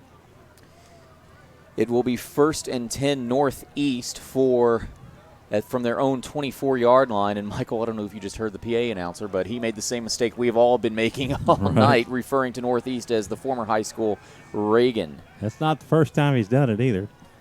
Well, this is the first season that the former Reagan has been known as Northeast Early College Prep High School. Well, it was a politically charged name change, and a lot of parents weren't happy with it and didn't want to see the name change, but it has happened, and so those that are still faithful to that name will still call it by that name, and eventually it will cycle out and be known as Northeast. Indeed they did, as we just missed a giant run by Deshaun Quinn of the Raiders. He rolled out to the right side, got the edge, and was brought down ultimately by Cooper Namkin and Jose Rodriguez. So that brings up one of the few first down plays of the night for the Raiders. It's another high snap for the Raiders. It's another fake handoff to Lathan, and Lathan now makes it to the 40-yard line on a sweep to the left side. Gain of 4, maybe 5 yards for the Raiders. There is a player injured. And we'll wait to see how long it takes this Raider to get up before we decide to go to a commercial break. Michael, we'll go ahead and keep it right here. 8:38 remaining here in the Rob Hipp Insurance third quarter. We are not yet at a running clock situation, although, Michael, I've got to think we're very close, because 54-0, there's not a big chance that Northeast is going to be able to come back from that. No, you should start seeing Coach Vicach starting to put some subs in and give them some playing time. And that may be what he plans to do with the fourth quarter, is pull out all his starters and just turn the fourth quarter over to his second-team squads.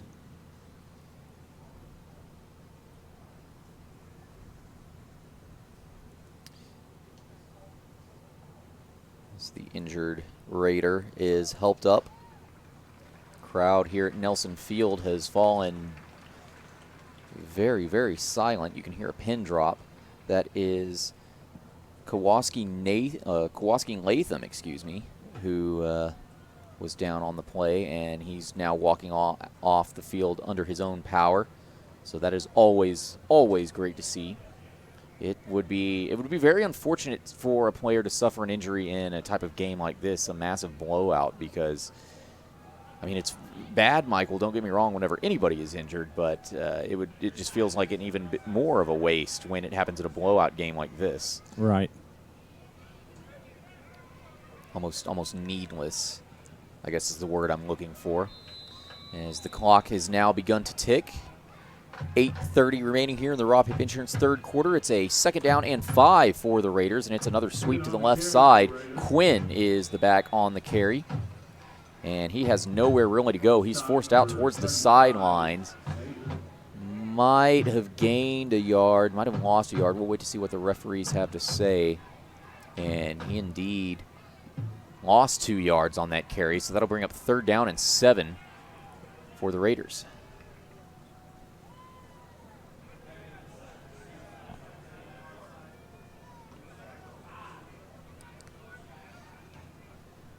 Third down and 7. It's another high snap, and the Raiders have no choice but to fall on it. It's Javon Hodges, and the Patriots say they have it. Isaiah Quentin Jackson's right there, and he's signaling the Patriots have it. I don't think they're going to rule it that way. I haven't seen the referees make an official decision. No, it was recovered by Hodges, so it'll be Raiders' ball. Brings up 4th down and extremely long, and Michael, another situation you brought up where the Raiders just shooting themselves in the foot. Unfortunately, and it's been the snaps all evening long that have really tore them up and have driven them back further than even the Eastview defense has.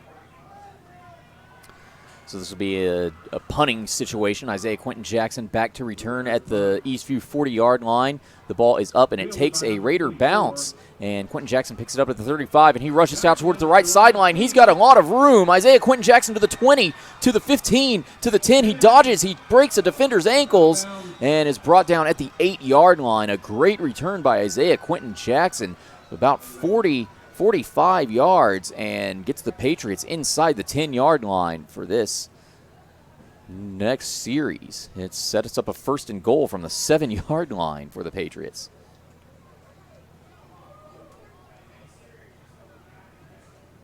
First and goal, Eastview from the Raider 8-yard line. Well, definitely a great way to start the second drive of the third quarter, with a big return by Quentin Jackson. New quarterback in, as Jackson Colson is done being the quarterback at least for the night. Jace Petty is in at quarterback, and he hands the ball off to Amarian Brooks. Amarian Brooks rushes up the middle down the right hash mark, gets inside the 5, and he's brought down at around the 4, maybe the 3-yard line. So sets up a second down, and a very, very late flag comes out. It'll be another unsportsmanlike conduct penalty, most likely. Now this is exactly what you hate to see.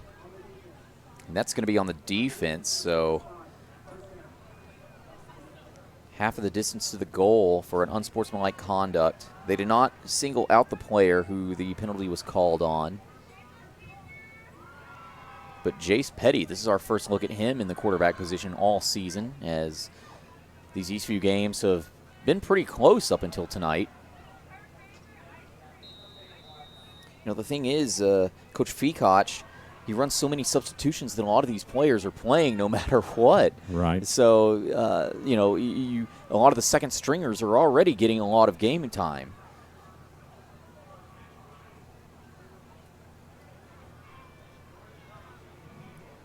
Patriots lead at 54-0. It's a fake handoff, a play action pass. Jace Petty throws over the middle, has a man, and it is caught. I still haven't seen an indication from any official yet. Well, the band is playing. The score has already changed on the scoreboard. I believe that was Jacob Martin who made that catch over the middle, the tight end. So that would be his second touchdown pass of the night. And that is Jace Petty's first touchdown throw of the season.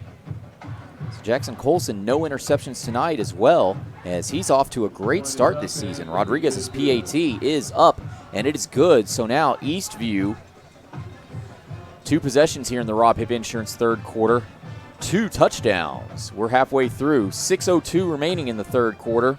We'll take a brief commercial break. Eastview leads it 61-0. We'll be right back after this.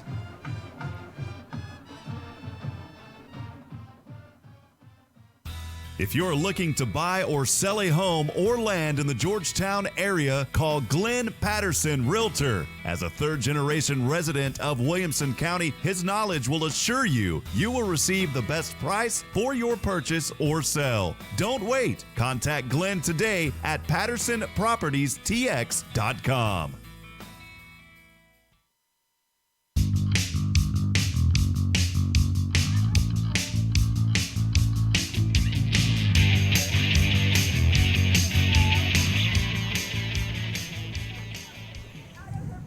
We're back here at Nelson Field, where your new score, Eastview 61, Northeast nothing. As Jose Rodriguez set back to kick off to the Raiders, back to return, Javon Hodges and Jared Thomas. I'm sorry, this is Latham, not Thomas, making the catch or making the return at about the 20-yard line, and he bustles his way up to about the 28-yard line before being brought down.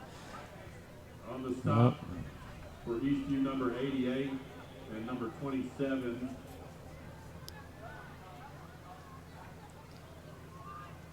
And we've got some new additions here on the kickoff team. Number 88 and number 27, we don't have them on our roster, Michael. I don't believe we have them on our 2 deep either. So 2 new additions to the Patriots. We'll try to get their names so we can give them some credit. As Northeast sets up 1st and 10, ball on their own 28-yard line. This is an all-new defense. Another new quarterback in for the Raiders. This is Jared Thomas, who was the original starter tonight. A high-ish snap. Thomas able to maintain it, but he can't do anything with it. He's immediately brought down by 4. Count them, 4 Patriots, most of them from the defensive line. Jesse Gutierrez involved on that play, along with Sammy Gonzalez. So that it's pretty much the entire defensive line, and these are the second-string defensive linemen as well.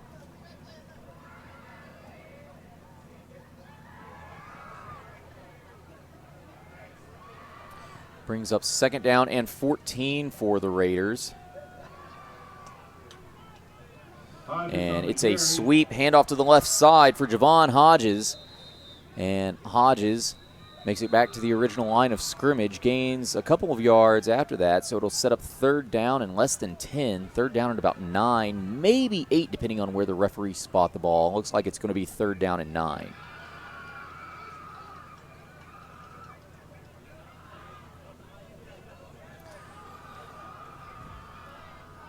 Patriots leading it 61-0 as the clock is temporarily stopped as Hodges substitutes out of the game, as does Angus Christian. Michael, we've been talking about this during the commercial breaks and stuff about how Northeast, formerly known as Reagan High School, they were once a power here in the Central Texas area. They had a lot of great teams in the 80s and the 90s, as it's some trickeration, a handoff, a sweep to Latham, and Latham able to make it to the 40-yard line before being brought down rather viciously, almost a face mask by Cooper Namkin. And it's enough for a first down for the Raiders on third down. So a big third down conversion for the Raiders. Again, something positive you got to look forward to, Michael. As we mentioned earlier, it's the small victories that you got to go after right now. I think Northeast's goal at this point is to just get some sort of score on the board. Again, they have yet to score a touchdown. They've yet to kick a field goal. They've been shut out every game this season, and it looks like it might be a third shutout in a row if the Patriots have anything to do with it. And Jared Thomas fakes a handoff, decides to keep it himself, rolls out to the left side, makes it to the 40-yard line, the original line of scrimmage. That'll bring up second down and 10. Loss on the play, bring up second and 11 now for the Raiders. Loss of 1 yard, my mistake. They're going to bring Roland Hines in on the left end.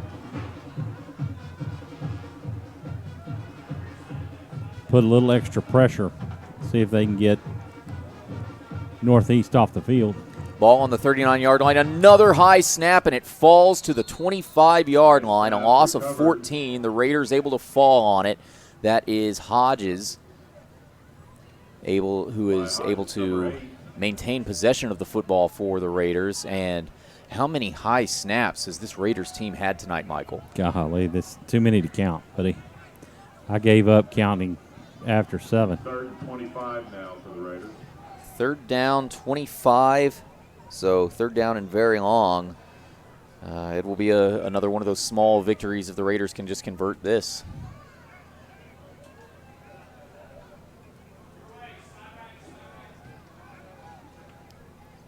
As a majority of this crowd here at Nelson Field has emptied out. It's another trickeration handoff, a triple option. Latham has a hole and has some room. Latham again. He breaks free to the 40, to the 30, to the 20, to the 10. Latham into the end zone, and no flags. They're not going to call that run back for unsportsmanlike conduct. Northeast has just scored their first touchdown of the season. Yeah, there's some celebration going on right now, and that's another one of those victories that you cherish, and they finally got some points on the board here late in the third quarter. A 75-yard touchdown rush for Kowalski Latham. It was a triple option sweep to the right. Latham got the edge, got a hole, got a great block, and he rushed out to the right sideline, and he turned on the jets, and he was gone. And now the kicker, David Rivera, out to attempt the PAT. PAT is up. It's a little wobbly, but it is good. And with that, Northeast scores their first touchdown of the season on the Eastview Patriots. And with that, we'll take a brief commercial break. Stay tuned. We'll have Eastview's next possession as we are now in a running clock. We'll take this brief commercial break. Stay tuned. We'll have the end of the Rob Hipp Insurance third quarter right after this.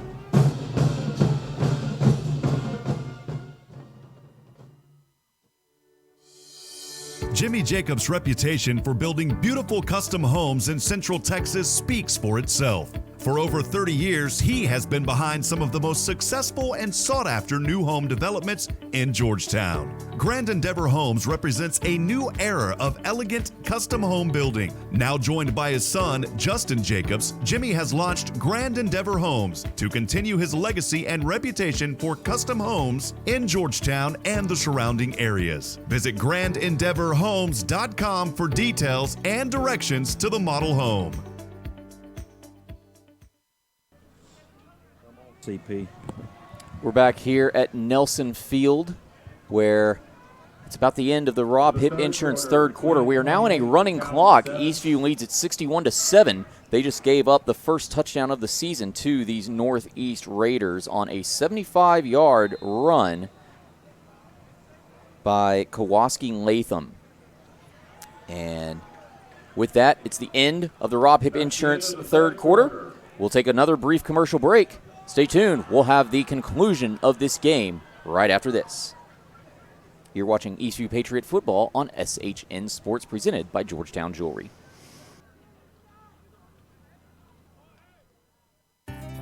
The Oak Ridge Disciple House is a proud supporter of Central Texas high school football. The Oak Ridge Disciple House is a faith-based, nonprofit 501c3 Christian character building ministry helping men 18 and older who are suffering from drug and alcohol addiction. If you or someone you know needs help, there is light at the end of the tunnel. That light can be found through the Oak Ridge Disciple House. For more information, please visit oakridgedisciplehouse.com.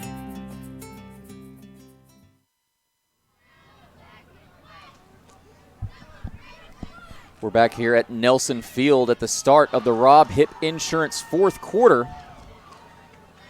Eastview leads at 61-7 over the Northeast Raiders, who have just scored their first touchdown of the season. And they are just about to kick the ball back to the Patriots.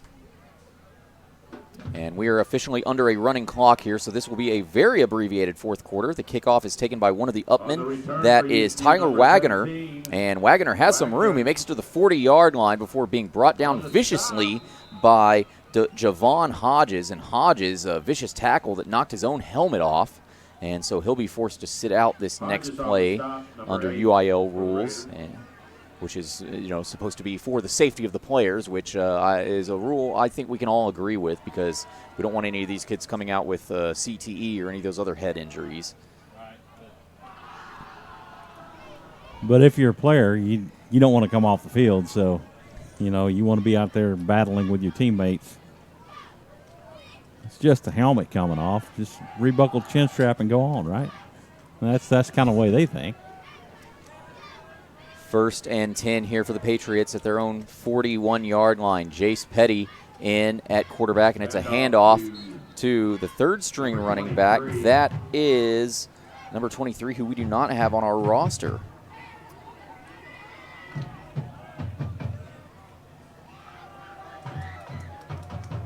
Your new quarterback, number 8, Jace Petty.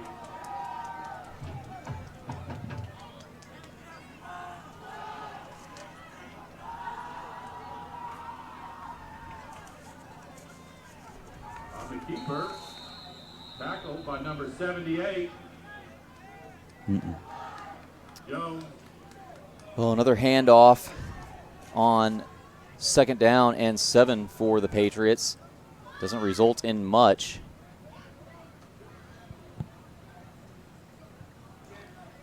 If anything, it's a loss of yardage, actually. Sets up third down and 10. Jace Petty in at quarterback again, shotgun formation, 2 wide receivers on each side. As the snap is taken, Petty rolls out to the left side, throws over the middle, has a man, but it falls incomplete. It's very underthrown. The pass intended for Tyler Wagoner, and that'll set up a punting situation for the Patriots. I think this is their first punt of the night. It's the first punt of the night, and is the first possession that Eastview has not scored on.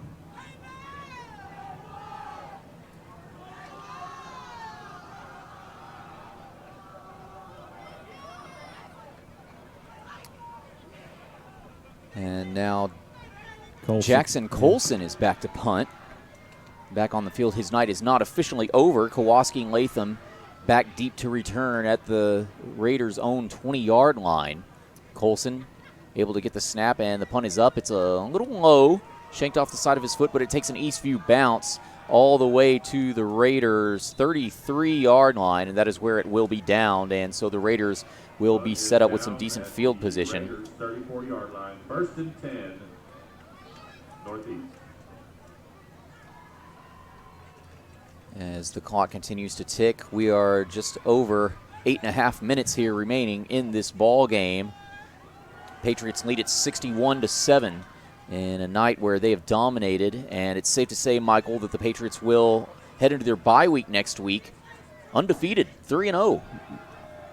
That's got to be a good feeling if you're an Eastview Patriot that you've made it through the non-district portion of your schedule at undefeated. It's really very rare with all the competition that is in this Central Texas area, as on first down, Javon Hodges is able to take the sweep and rushes past the 50-yard line. He's knocked out of bounds just shy of the 40-yard line. A very, very late flag comes out. Hodges' helmet once again is popped off, and I believe all these flags are because of unsportsmanlike conduct. Yeah, I think you're going to see a late hit penalty against Eastview. It's very sad that these kind of games have to come to this. Right. At this point, I know the players want to play, and you get that momentum, just that adrenaline running through you. But you got to learn. That's one of the things about sports, is that it's supposed to teach you when and how to control your emotions. Right. You're supposed to build character. I don't know, Coach Fekoch, he looks at it as building character, building men. Not just building a football program, but building men of good, sound character who plays it right in between the yard lines. Penalty puts the Raiders with a 1st and 10 inside the 25-yard line. It's a handoff to Deshaun Quinn, and Quinn rushes out to the left sideline, passes the 20, and rushes out of bounds. Had nowhere to go, or he lost all of his running room, but able to pick up a decent amount of yardage, 3, maybe 4 yards. He rushed more to the left than he did to the north. Rodriguez forces him out of bounds. How about Jose Rodriguez getting some time at cornerback tonight, or at safety, and doing a pretty good job, if I do say so myself, Michael. It's a direct snap to Markel Joyner, who rolls out to the right side, has nowhere to go. There's another flag here at about the middle of the 20-yard line, in between the hash marks of the 20-yard line. Usually that area, that indicates a holding. And we're rushing right through this Rob Hip Insurance fourth quarter running clock. Just under 6 minutes to go here, meaning we're halfway through. Penalty is called on the Raiders, and they will be setting back. Looks to me like that was a holding call. Yep, that's a 10-yard variety call right there. So that'll be... Holding will move the ball back to the 27-yard line. 2nd down and 15. Raiders ball.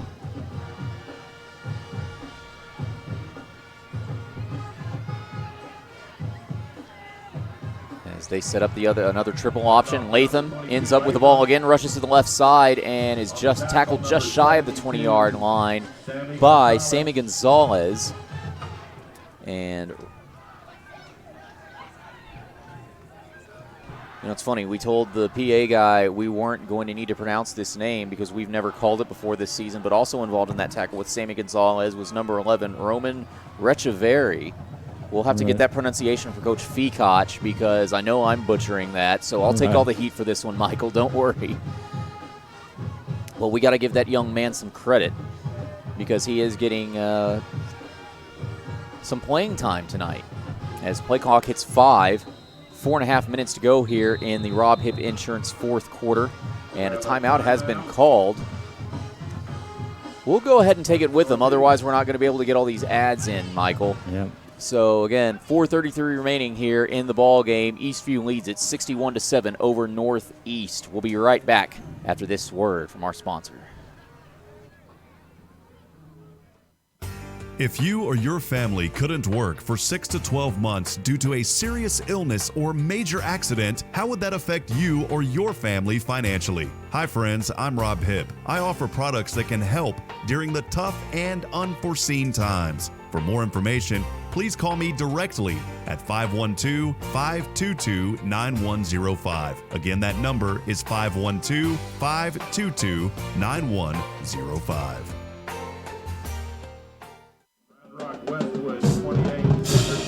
Back here at Nelson Field, after a brief timeout,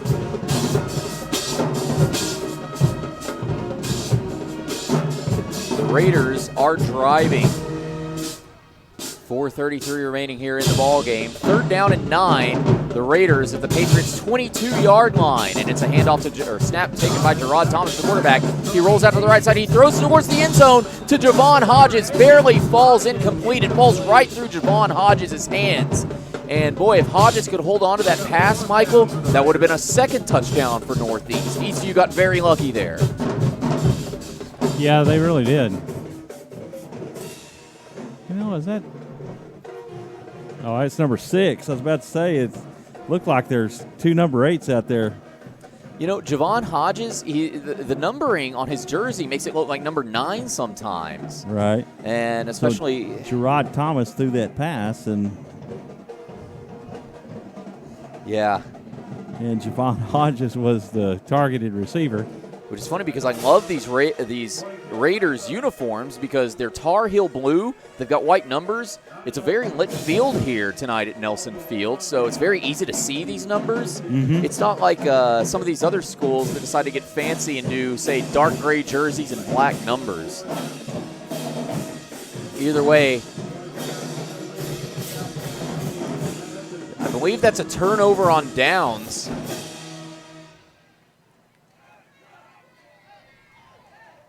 And the Patriots offense comes back out onto the field.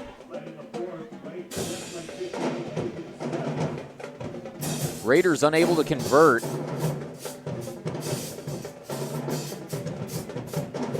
And now the Patriots look to close this game out. Under 3 minutes to go here at Nelson Field.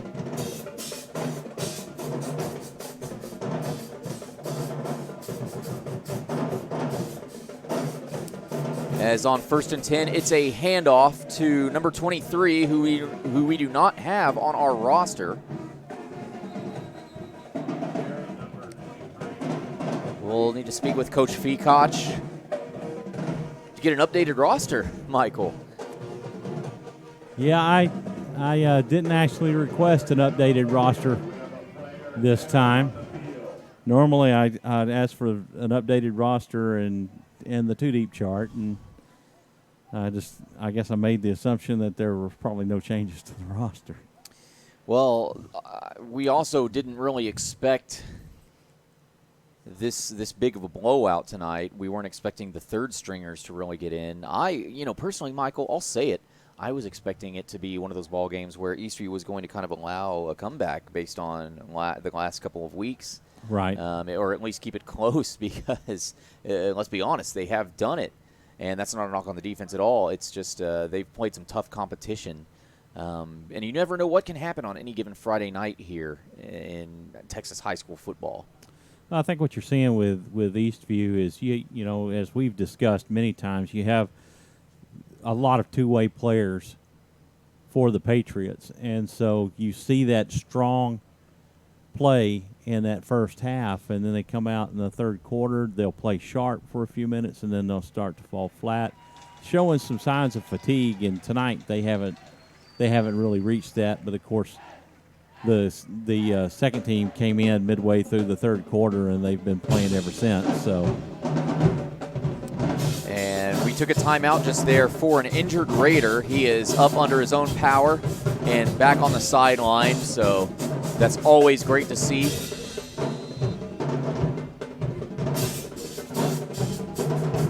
As the clock continues to run now, just under 2.5 minutes to go here in the Rob Hipp Insurance 4th quarter. Patriots lead at 61-7.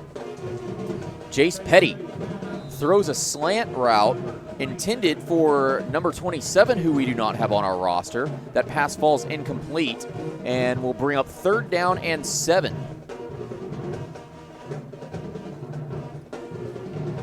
As the clock continues to tick here, we are under a running clock.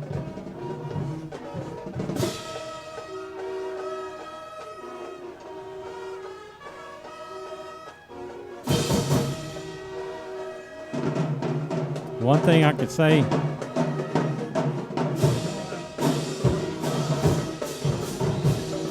about the band, Travis, is I think they've been playing the entire game. They have not lost their enthusiasm. That is safe to say.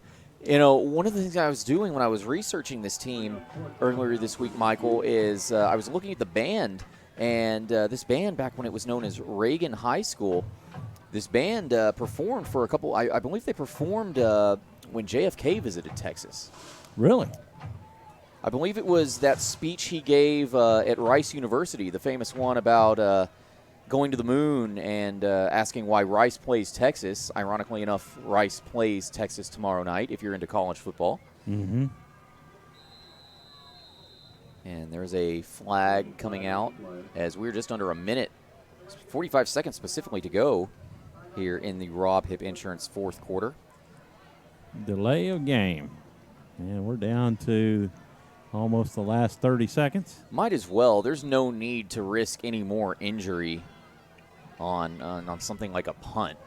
And might as well let this clock just tick down.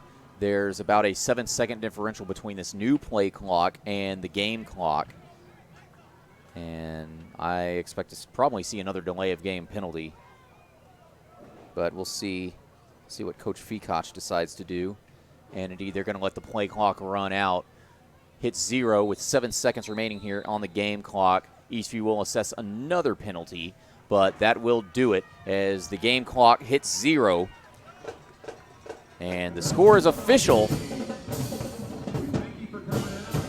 Eastview wins it 61-7 over Northeastern, or Northeast, I should say. Can't quite get the name right after all this time, Michael, as the players line up at midfield to shake hands.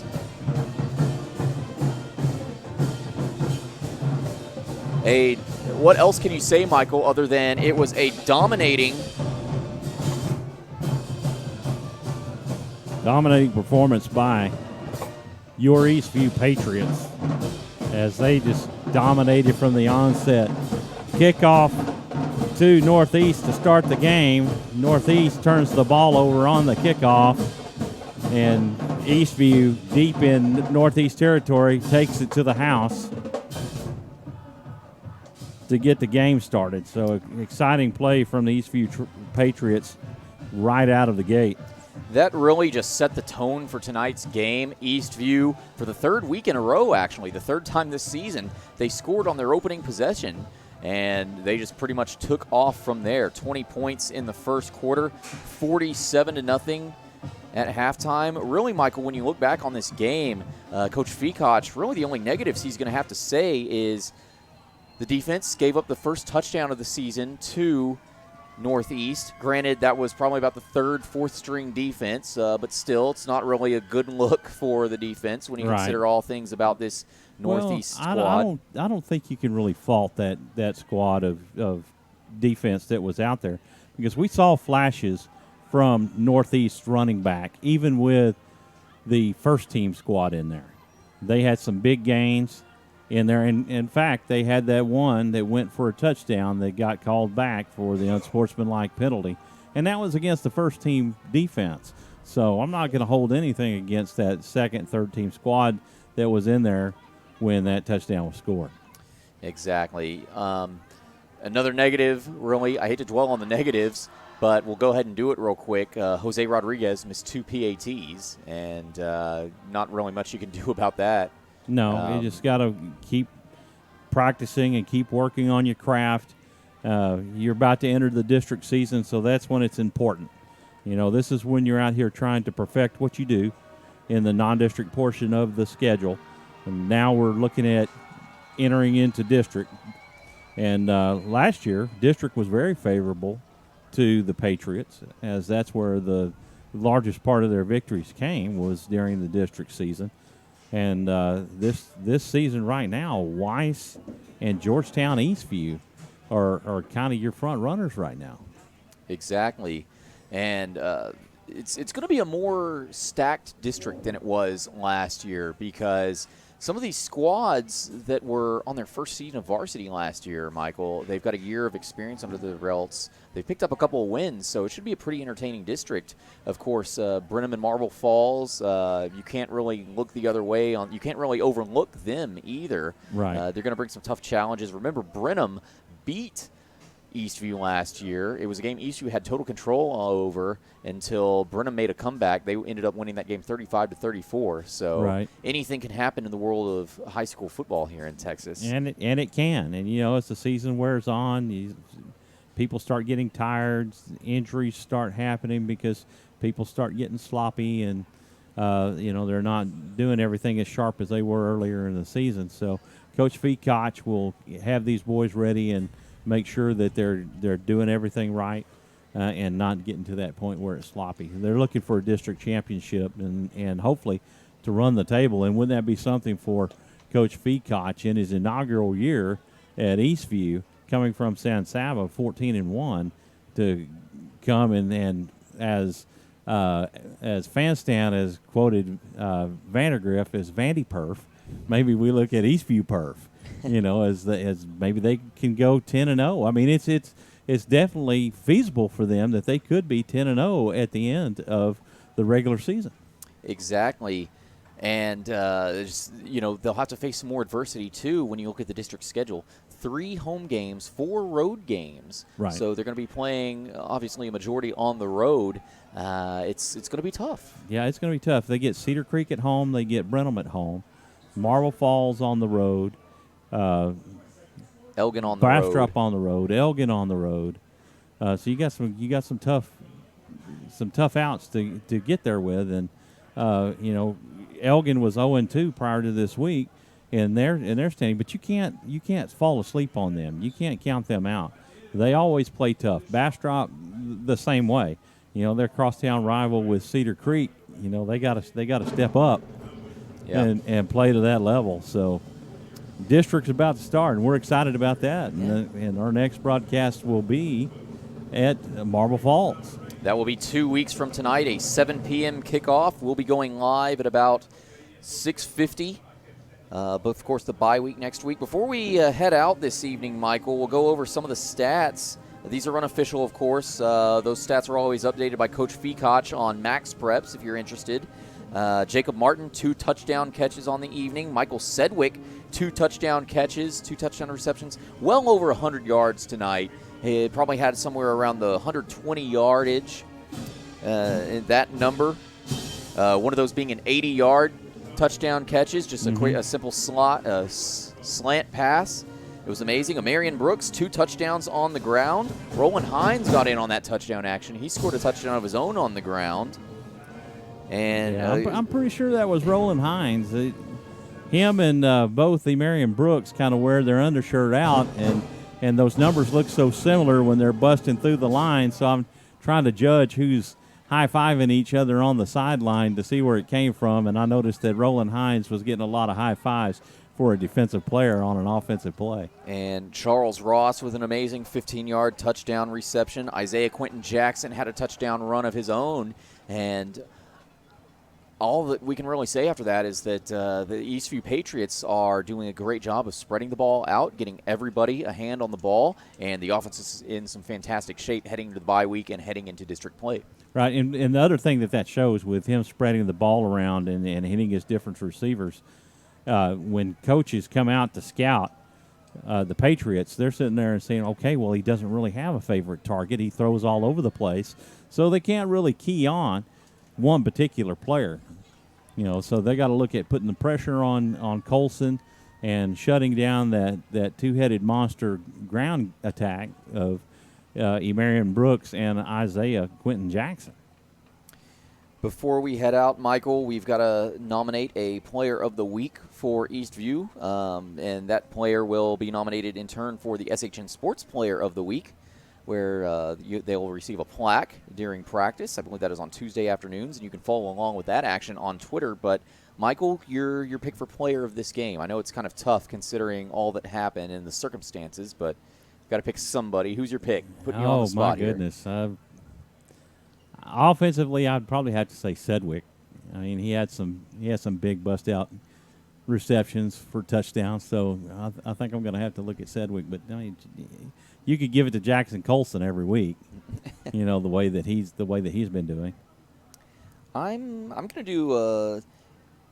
Even though we were talking about his negatives earlier on, the 2 missed PATs, I'm going to give a shout out to Jose Rodriguez, the kicker, and he got some time playing cornerback and safety tonight, and got a lot of tackles in tonight. So, you know, he made the most of his playing opportunities. He did, and it's just an example of the enthusiasm and this new playing environment that Coach Feacock has brought to the new culture that Coach Feacock has brought to Eastview. Yeah, all these players are willing to, for lack of a better term, they're willing to go to war for him and pretty much do anything. Right. Yeah, it's great to see, and it's great to see that excitement in these young players. And as we talked about last week, when you start having winning ways, next year you're going to see that sideline with more players over there because they're going to want to be a part of something that's successful.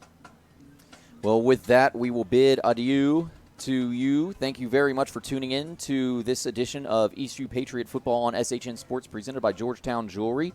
One last special shout-out to our sponsors, Courtney Home Inspection, Glenn Patterson Realtor, Oak Ridge Disciple House, and Rob Hip Insurance, along with College Street Cottages and Grand Endeavor Homes. We thank you, and the Georgetown Shirt Company as well. We thank you very much for all of your support of SHN Sports and high school athletics around Texas. And we could not put these broadcasts on without you. We thank you very much for your sponsorship. Michael, any final words? Well, glad to get this one behind us. You know, it's one of these games that could really get to be a sleeper, but we got it behind us, and we're going to move forward and look forward to district play here in 2 weeks. With that, of course, the bye week next week, no broadcast, but feel free to tune in to any other SHN Sports broadcast. And we will see you 2 weeks from tonight, live from Marble Falls. 7 p.m. kickoff will be going on live at about 6:50 p.m. He's Michael Francis. I'm Travis Banks. Have a safe and happy weekend, and so long from the Lone Star State.